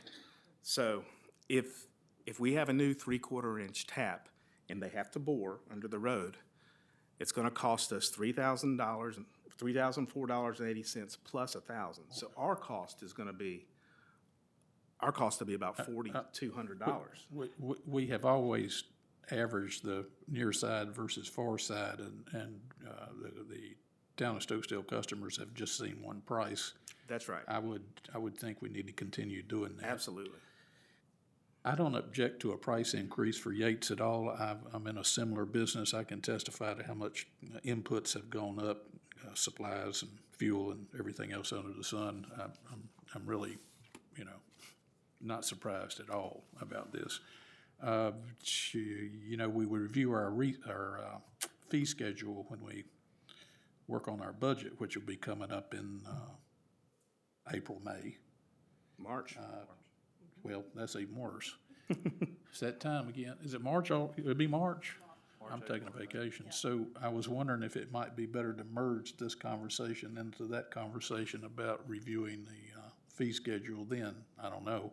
We wouldn't want to get ourselves in a position where we've tried to raise the fees for taps twice in the same year. That doesn't make sense. Well, I think that's a good point. And also, when we have a comprehensive rate study, that'll be in our hands 3 or 4 months. I was going to mention that. You know, one thing to consider is that while we start our budget meetings in March, the budget itself wouldn't be approved, you know, into the June timeframe.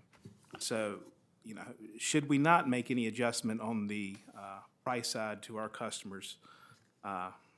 Now, the cost, my belief is this cost increase from Yates is going to pass. So, you know, we would have about a 5-month period where we would, you know, we'd be operating in the red, quite frankly. And it's not that impactful because we don't have that many people buying taps in the first place. Does anybody know how many we sold in 2024? Oh, goodness. Not counting development installation. Those aren't taps. They're put in by the developer, of course. It's not many. It's not many, you're correct. It's not many. In the development is where most of those are done. There's not many services being hooked up after that. They have been infrequent for many, many years now.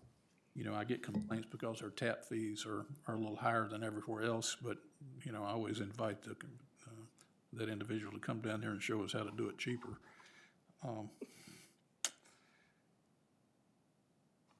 I mean, I'd like to not have to make a decision on this tonight, Mr. Foy, for one thing. Next time, I appreciate you doing this, but next time I don't want to. So, no, I understand, a lot of numbers here. One thing we do need to make a decision on tonight is authorizing Yates to increase their prices. Oh, yeah. So we need to make a decision on that. I was talking about on the other end, we pass on to the changes to our rate sheet, the town of Stokesdale rate sheet. Right. Should we continue, or the increase on our These fee? are really two separate agenda items, if you think about it, really.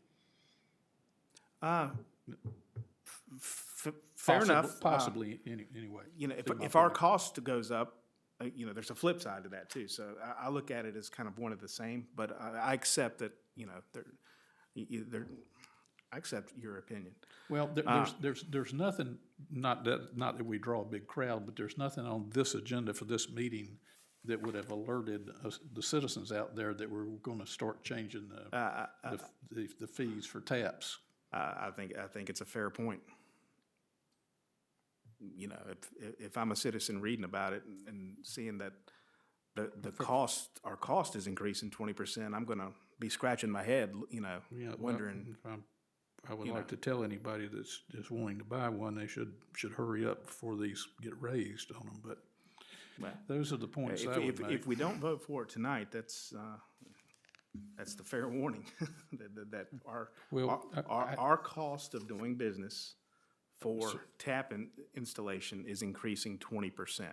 I got it, and I just think if we're gonna, this needs to be two separate motions. A motion to approve the increase to Yates if the board wants to do that, and then another motion to adjust the town's fee schedule would be in order. I don't think we'd want to do that in the same motion, would we, Mr. Winfrey? Well, I think they're two separate, Apples and oranges.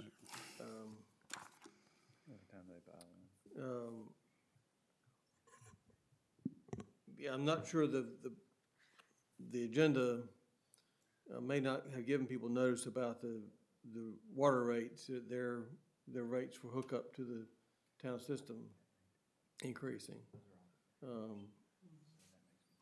Yeah, I just think it's better government if we divide that and make two different motions and discussions about it.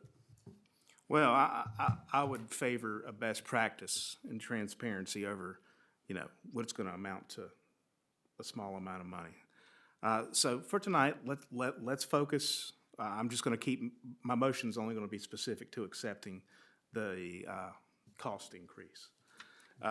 You know, in 2 months, we're gonna have a budget meeting, and, probably by our April or May budget meeting, we're gonna have a comprehensive rate study from Hazen and Sawyer. That is really gonna be a tool to help us make, you know, the best, to make better decisions, as a whole.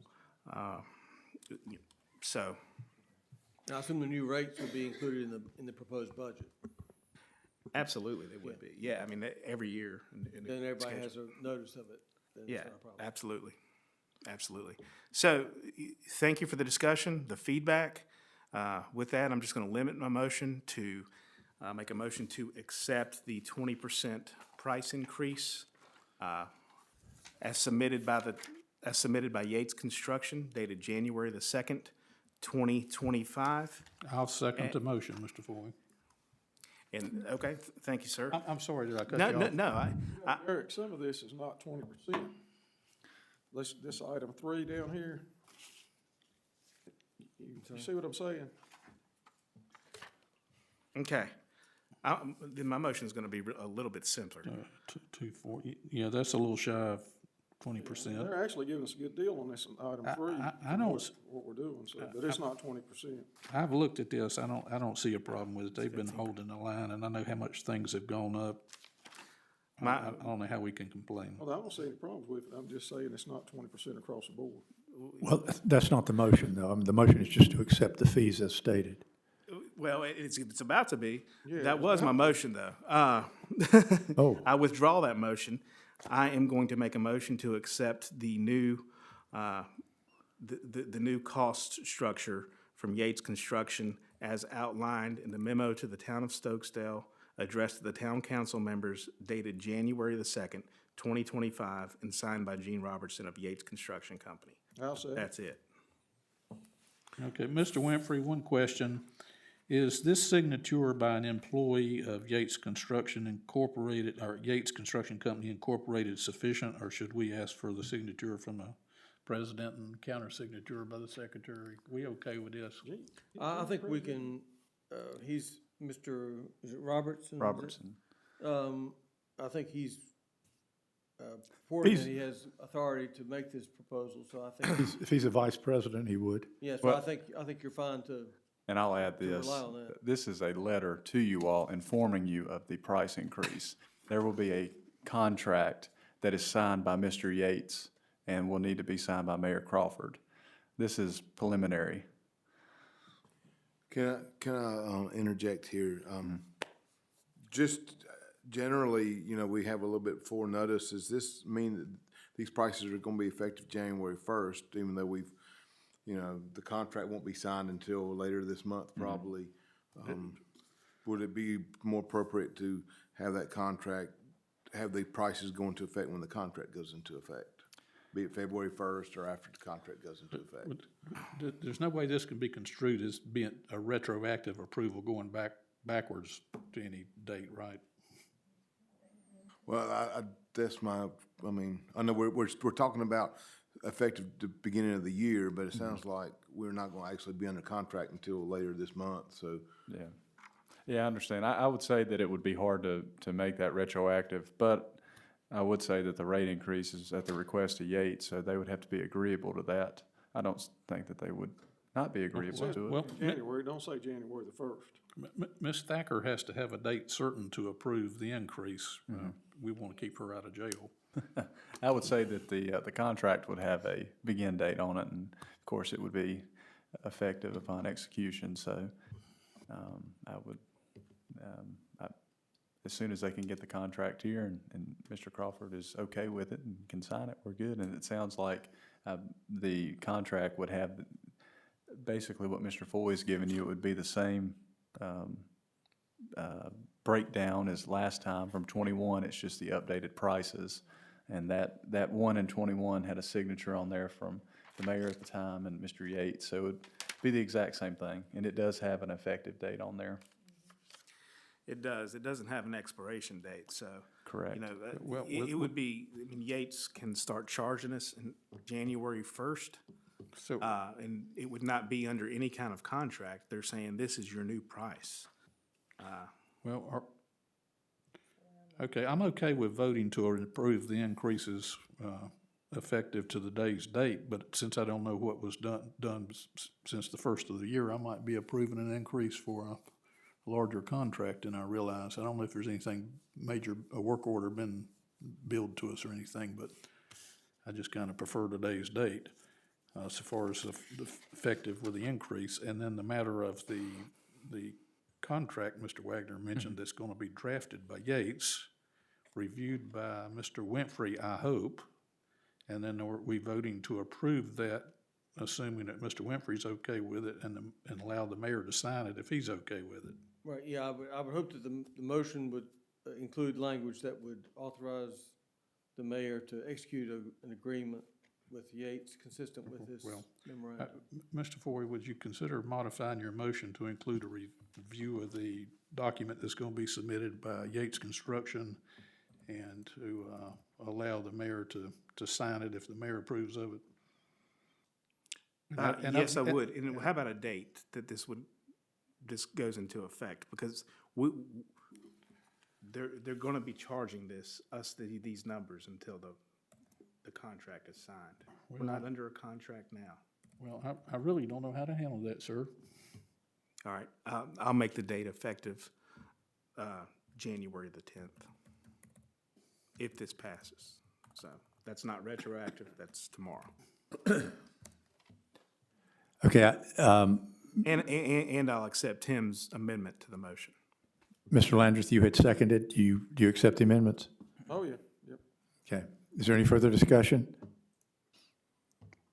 Mr. Rigsby? Aye. Mr. Foy? Aye. Mr. Landrith? Aye. Mr. Jones? Mr. Wagner, we got it all. Yeah, I feel good with that motion. I am Mr. And Mayor. I am also aye. Mr. Jones, you want to discuss the park grills and possibly grills? Yes, sir, Mr. Mayor. I want to tell a real quick short story here. On a, with a previous council, several years ago, I happened to be by the park and I found the park grill that was at the original picnic shelter. It was on the west side, about 15 feet or so. It was leaning at an acute angle, and I went ahead and pushed it down, let it fall the rest of the way, and I drug it into the concession building. Subsequently let council know about it. Don't remember the exact dates and the exact steps, but what happened after that, I found a citizen that was willing to volunteer to repair it, and he happened to be employed at Culp Ticking. He got his boss's permission to use their shop to repair this grill, and it was returned to the town of Stokesdale, and it's been laying in the concession building ever since. It's already an asset of the town. It was already installed. The council never voted to discontinue its use. And I was reminded of this. I was in the Oak Ridge Park the other day and noticed there are two grills, and that's what made it come back to my mind. But I'd like to see us consider getting that back up. So I don't know if a motion is necessary or not, but I'm just informing the four of you that that's my opinion. That it's just a repair that's taken a long time at this point. How, this is a dumb question, how would it get put back up? Is that something that's just, do we need to pay somebody to do it? Is it gonna take an Well, hour to install it? actually, I thought the property committee could Well, dig a hole and mix My some insurance, concrete. according to him, my insurance doesn't cover me to dig holes. Oh, we Do it on a will. volunteer I'm basis. you'll be available fine. for supervision if you need. Well, I had, I'm just, I mean, how much is, I mean, if it's not that much to do, I mean, we can just do it, but Well- if it's gonna require us paying somebody. Who's Well- gonna keep it clean? Who's gonna get the charcoal out of it? well, who was, I guess, who's gonna put the fire out when they throw the embers in the trash can? I think that's one of the reasons he got away with that thing. I don't care if we could do no, what you want to, no, I'm just it, saying, those are it, questions. it wasn't taken down, Mr. Lander, if it fell down. I understand. I, I'm just saying, who's gonna do it? You The- know, we're a limited service government. those are good questions. I don't think it's a problem. We were not having problems with it up until that point. Well, it fell down. It fell down because it rusted off at the bottom of the ground and was possibly hit by a mower. I don't know. I took it down because I considered it to be an immediate safety hazard before it fell on a kid. I'm just asking the question, who's gonna clean it, who's gonna take the coals out of it, or, I mean, I'm just asking the question, there should be an answer for it. Well, if it's not Mr. Rigsby, it's probably not gonna be me. I hope our citizens have enough sense to use it responsibly. Yeah, We common we sense can goes a put long it, way. we can put it back up and see how it goes, and if it just, we're sort of having problems, then I'd be the first one to make a motion to remove it. But it's laying in the concession building, it belongs to the town of Stokesdale, to our citizens, and it was part of the plan to install it, and I didn't say I had all the answers. I'm not saying to not do it, I'm just, So I'll leave it up to y'all, whatever you wanna do.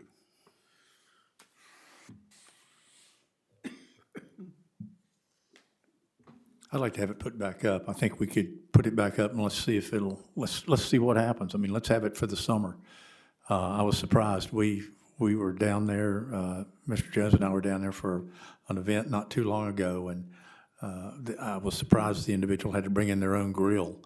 If I'm not mistaken, I know the homeowners association that I'm involved with, we used one of the shelters, and we had to bring in a grill.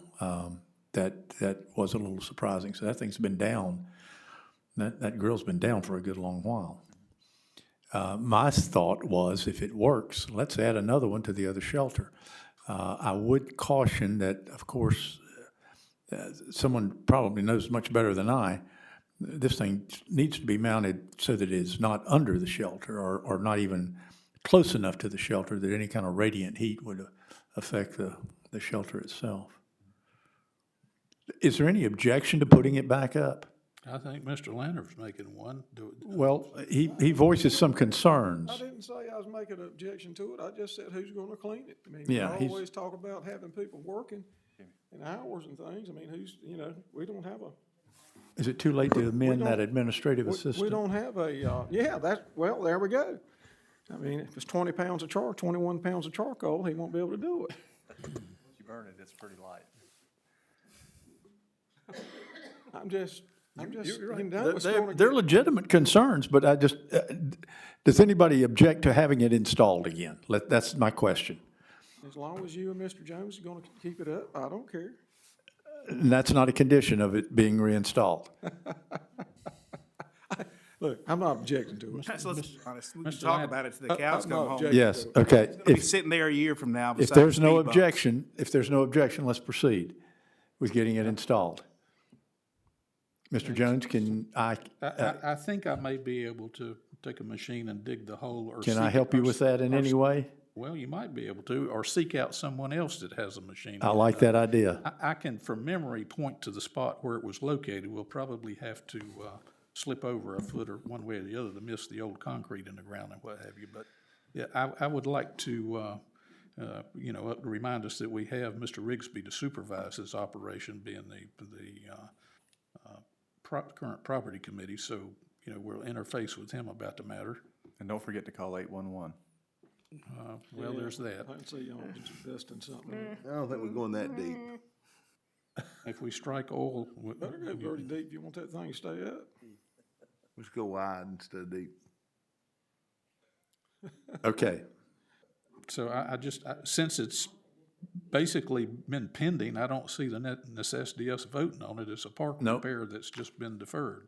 Let's do it. Let's just repair it. It's kind of like the mirror. It needs to be repaired. There's that. And we have a traffic control light that needs to be installed. There's that. Speed bumps.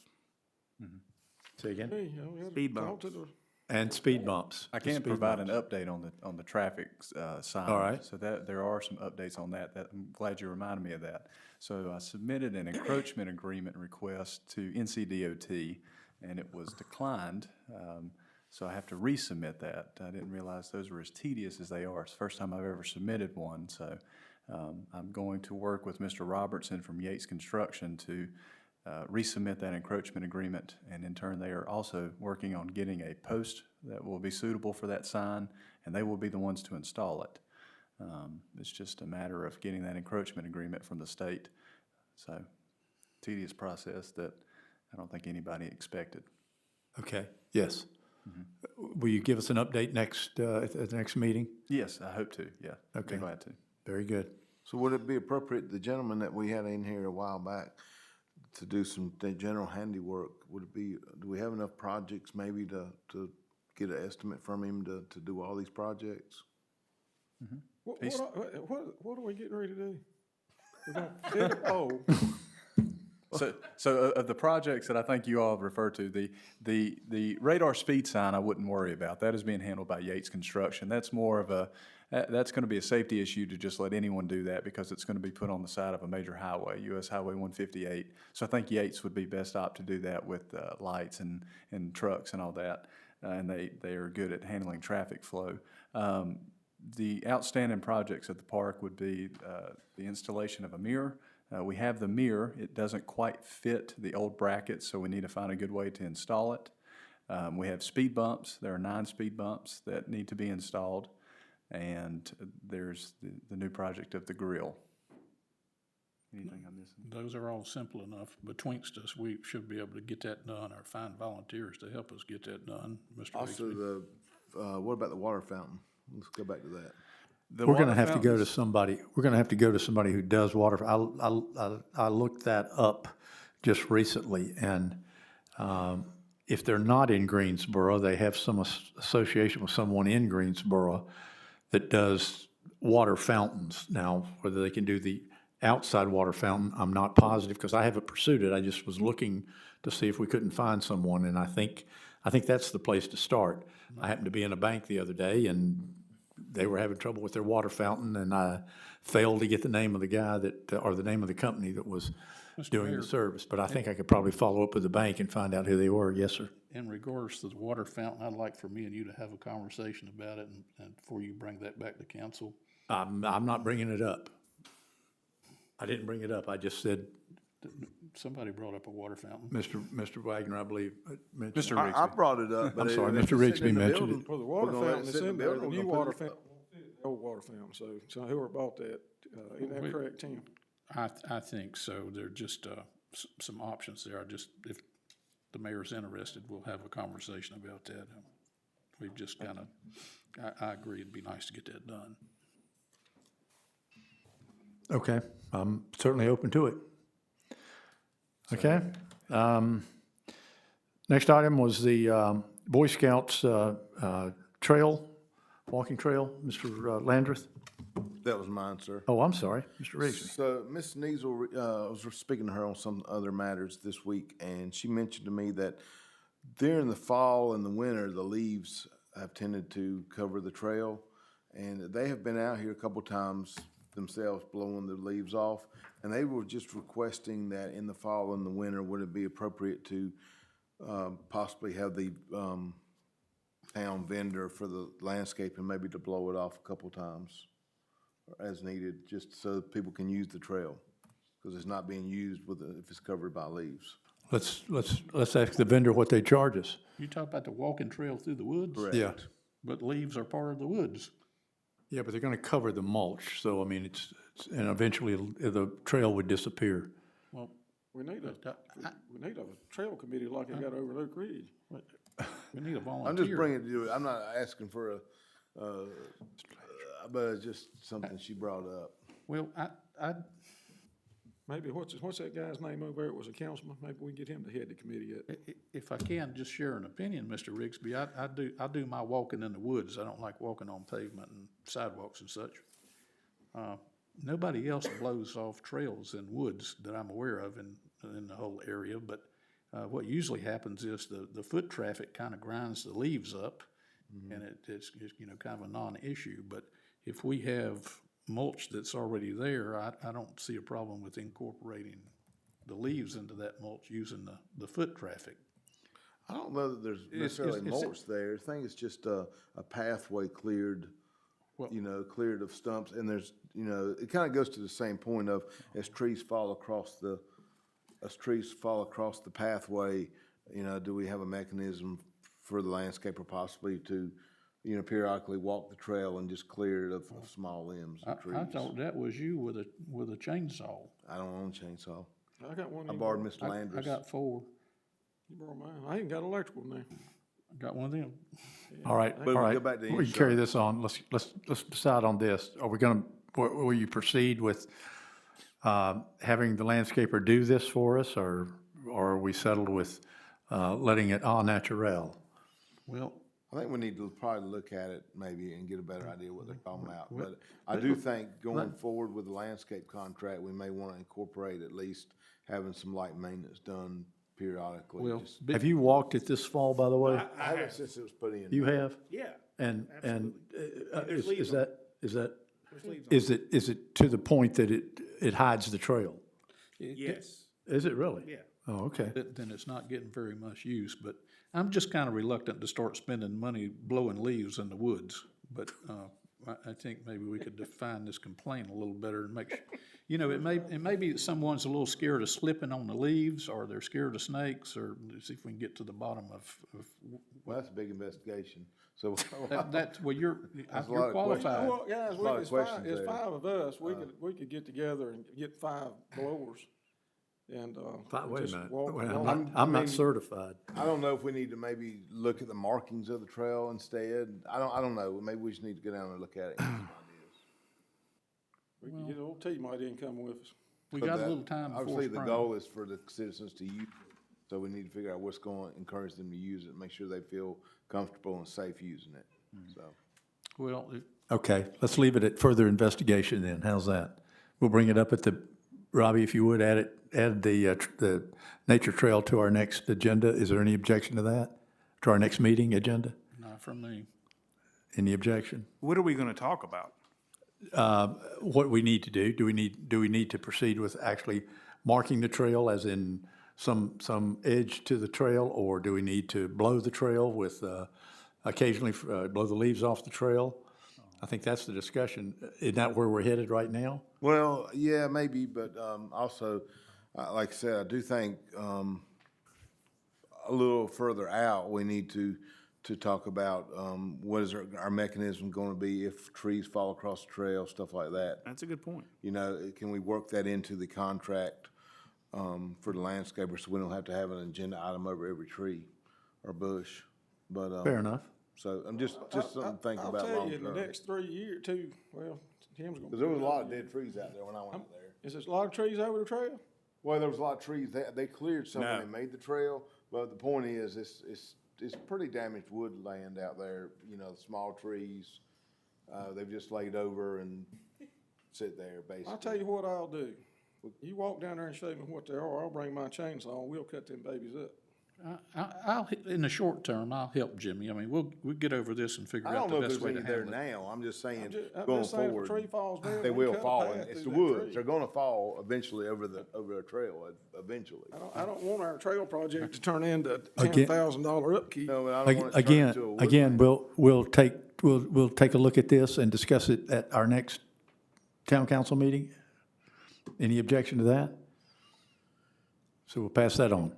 Well, you know, Mayor, you would always have the option to add an agenda item irregardless of what the rest of us thought. I understand, but I'm just saying, in an effort to resolve this at this point in time, as to Mr. Foy's earlier point, we can beat this dog until it's dead, and we are too. We could have already cleared the trail in this conversation. Probably so, probably so. I know I could have overseen it. No, if there's snakes out there, we couldn't. There ain't no snakes out there right now. So, hey, I do have one other, and if it's inappropriate, just go ahead and stop me, but, it was my fault, I forgot to put it on the agenda item. What are our thoughts on, ice and snow removal for the weekend, guys? Y'all have any thoughts on that? Cause it's being asked by the vendor if we need to have that done. My thoughts are we don't do any snow removal and we do a little ice meltdown for the staff on Monday. We're closed Friday, we're closed Saturday, Sunday. We'll have to see where we're at Monday, I guess. Ice melt on Monday, definitely. I think that was what I sent Robbie was, at minimum, I think maybe have them come out on Monday and put some ice melt before the staff gets here. But that's kind of where I would probably leave it at, unless it's more than we anticipate. Well, I will add that, so yes, to your point, Mr. Herring from Excellence Lawn Care did reach out, asked if there was a need for snow plow, snow removal from the parking lot or ice melt. And he just said, basically, let me know the sooner the better, because he has several other folks that he's working with and just kind of needs an answer. So if you guys would like ice melt down on Monday, it'd be probably advisable. You're gonna know how bad this is by Sunday. Can he put the ice melt down on Sunday? Because if he does it Monday morning, it's gonna be 22 degrees. But it's gonna get 39 degrees on Sunday, it's gonna be sunshine. I can't speak on his behalf, but I can certainly put in a Let's see, request I for mean, him to that'd do be it the on time to Sunday. put it down, Yeah. to where it melts on. Well, if you'd like for it to be put down on Sunday, I can do it. We want to make sure it's not $24,400 for snow removal. now. I can't not give you a talking about price. I will say, before the meeting, I did look at the contract, and it does say in there that he would assist with snow removal and ice melt at an additional cost. So it's not included in the service contract that we already pay monthly. This is an additional cost. So it may be advisable for you all to have a spending limit on this, not to exceed a certain amount. That may help Ms. Thacker out when it comes time to paying the invoice. You know, we can close on Monday if it's just not safe for staff to get here and for us to operate. Yeah, Understood as well. That's it's fine. gonna be, it's not gonna get above freezing till 11 o'clock. I mean, if we're closed, we won't encourage any of our citizens to get out on the road and come here. Correct. Is anything pressing? You gotta do anything? I mean, if this zoning or anything on Monday that can't be put off? Nope, on Monday, I mean, there's obviously always something to do. I'd like to advertise the new job description on Monday, but that's no reason it can't be done on Tuesday. I don't think there's anything on Monday that, if I'm not here on Monday, that we're gonna be in trouble. I think we'll be just fine. Okay, let's leave it at that. Sounds good. All right? Does that resolve it? Any further discussion? We're leaving, are we gonna close on Monday, or we're gonna play it by ear, or? We'll what play are it we by doing? ear, that's my How much is it understanding. gonna snow? It's just a vague, Exactly, leave it at that. exactly. We're gonna play it by ear. Whose ear? What we've always Would you done. like me to make the call? I'll be glad to make the call. I'm almost in walking distance. That's fine. Yep, Mr. Mayor, if you would like to Mr. Mayor to can make make the call, it's one, don't wanna play it by ear, let's just make a call. So, make a call on Sunday by 6 o'clock, how about that? Cause if it's not accessible by Sunday at 6 o'clock, it's not gonna be by Monday. I will make the call after consulting with Mr. Foy because we are in close proximity. Does anybody know what our spending authority is for an emergency expenditure at Town Hall? That would fall into that category, storm cleanup, ice removal. I believe it's $25,000. Oh, No, come no, no, no, no, no, no, no. Not either. It's I think it's Five 2,500, forward. 2,500. Oh, I'm sorry, yes, I'm thinking of the water system. This is not Sorry. a, this- You gotta watch the zeros. 25,000 for the water system. yeah, I don't want to see a bill for $25,000 worth of snow removal.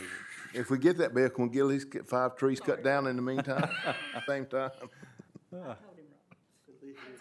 Okay, with consultation from Mr. Foy, I'll make the call by 6 o'clock on Sunday. Sounds great. We okay with that? Well, I I'm get just saying dragged that into spending this. authority will take care of the problem. Okay, and again, with consultation from Mr. Foy, we'll decide. Why are you dragging me into this? Because you're close by and I don't want to go alone. If your pool is not frozen by 6 o'clock when we open. I hear you. Fair enough, fair enough. Okay, we're open for public comments. Going to limit it to 3 minutes per speaker, please. Would anyone like to comment? I hope this evening has been entertaining. It has been for me. Would anyone like to speak? That's right. Good, bad, or indifferent? We're going to go a whole meeting without a public comment. He's on a. We're going to do council comments at this time. Do we have any comments from our council? And then we're going to go into a closed-door session. I Mr. would just Rigsby? like to thank everybody for coming, be careful this weekend, and, we'll continue to try to do our best for the citizens. Mr. Foy? Yeah, echo what Jim said. Thank you for coming. Always appreciate y'all being here. I'm grateful to be here, and thank you to my colleagues, thank you to staff, thank you to Chuck. Welcome, Mr. Tu, and hopefully we can get out of here early tonight. I believe Penn State and Notre Dame are playing in the college football playoff, so look forward to watching that. Let's get out of here. Mr. Landrith? Well, I think they thanked everybody, so that covers it.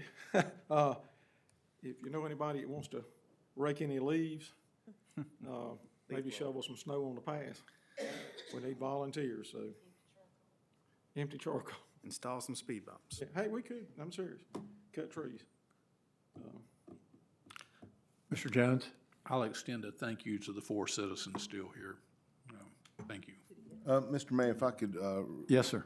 come back to something real quick, please. I'm sorry, we would be remiss if not to,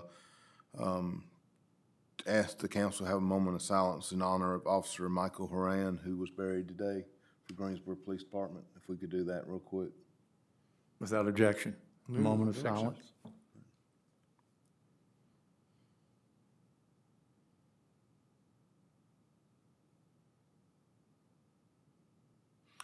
Thank you, and just want to make sure everybody remembers him and his family in your prayers. Thank you.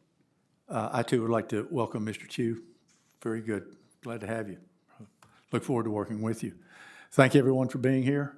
Mr. Winfrey, hope the weather is good for you as well as for all the rest of us. Please be careful over the weekend. If we get what we're supposed to get or what they're even talking about getting, it could get a little rough for us anyway. We're not used to this kind of weather. Without further ado, I make a motion that we go into closed session. It is in accordance with North Carolina General Statute 143-318, point 11A6, closed session. And Mr. Foy, I believe you're going to help us with this. That's my motion. Do I have a second? So, your motion, did you just, I know you included the statutes, but to discuss personnel? Just- Apologize. Let No, me add to that. let's just explicitly say. I make a motion for the Stokesdale Town Council to enter into closed session in accordance with the North Carolina General Statute as previously stated. The purpose of the closed session to consider the qualifications, competence, performance, character, fitness, conditions of appointment or conditions and initial employment of an individual public officer or employee or prospective public officer or employee. Thank you, Mr. Mayor. Perfect. Second. Mr. Rigsby? Aye. Mr. Foy? Aye. Mr. Landrith? Aye. Mr. Jones? Aye. And I'm also aye. I can't do it even with notes. Great. Did great.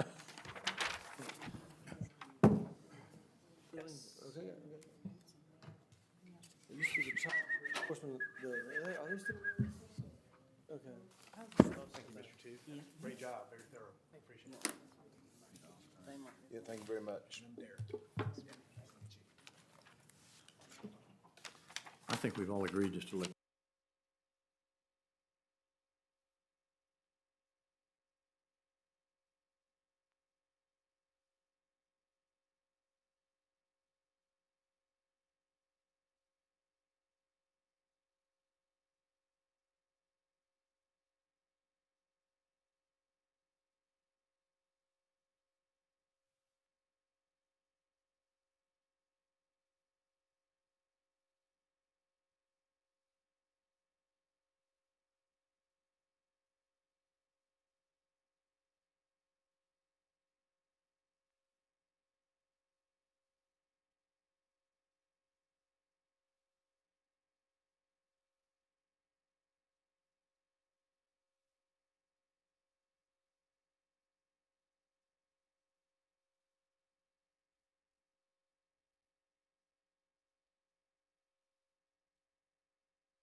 Yes, sir.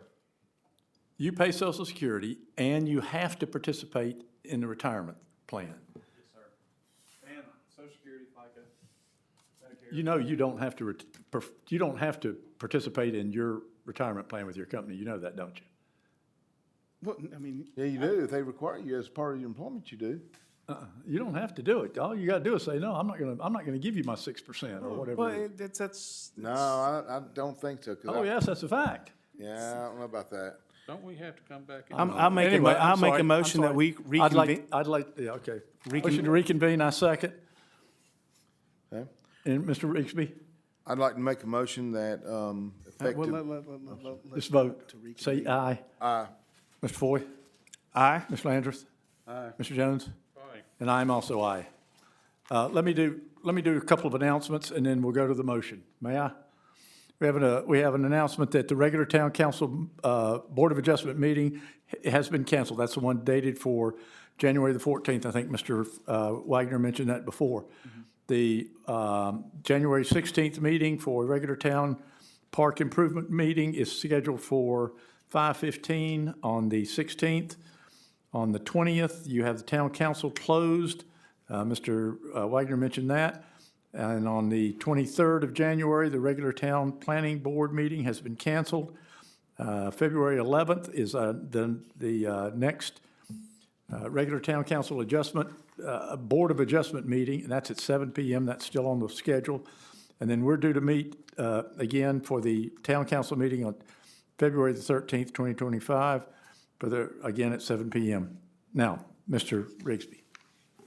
yes, I'd like to make a motion regarding the closed session discussion. I'd like to make a motion that, we give Priscilla Hunsucker a 10% raise, which equates to $24.97 per hour.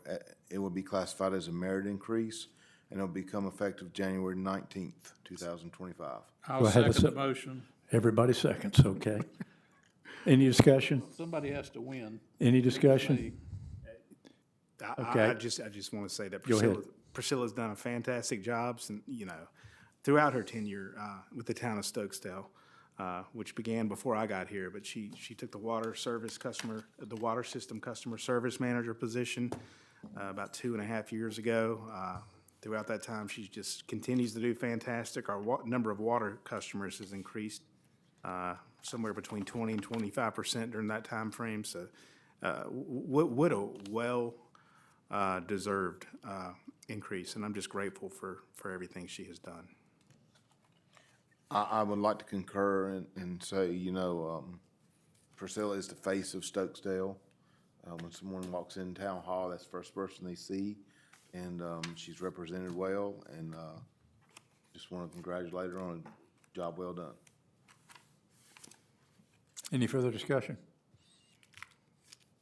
Mr. Rigsby? Aye. Mr. Foy? Aye. Mr. Landrith? Aye. Mr. Jones? Aye. And I'm also aye. Do I hear a motion to adjourn? You do? Motion to adjourn. Have a second? Mr. Rigsby? Aye. Mr. Foy? Aye. Mr. Landrith? Aye. Mr. Jones? Aye. And I am aye. Thank you all very, very much.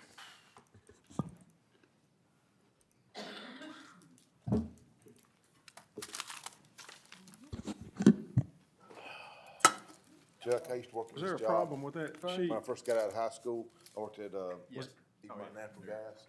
Was there a problem with that? If you work past. Matt's right, it was just a little confusing. Matt, You have to go through the boss. and get it all. Well, it's irrelevant, isn't it? You got No. $5, but he won't pay that. You know what I'm talking about, don't you? No, I'm talking about my, my sheet, the sheet. that no, you I'm provided. talking about the, Your sheet that you gave me for your certification. certification. Okay, I just need to sign it. Times Yeah. hard. What I'm gonna do is. Cause it was, that was when you paid for it, signed up for it. November. Yeah, that's right after, and I had to get it done by then, but they just showed it there, so if I'd have done it then, Would you be hard pressed, where'd you go to, You know. where'd you go to? Yeah, you can't buy get a convenience store. You can't get a convenience store and get a drink from a candy bar. see, buddy, They pushed everything to supersize. Mike, Thank you. you're on Medicare, right? You do a supplement? Or do I you- think it's a high point. Do you do you do a supplement? It's always chaotic. You've had an Whatever happened advantage to the plan. dog bite case? I don't know. Okay, so you don't do the, No, I so haven't you, heard anything about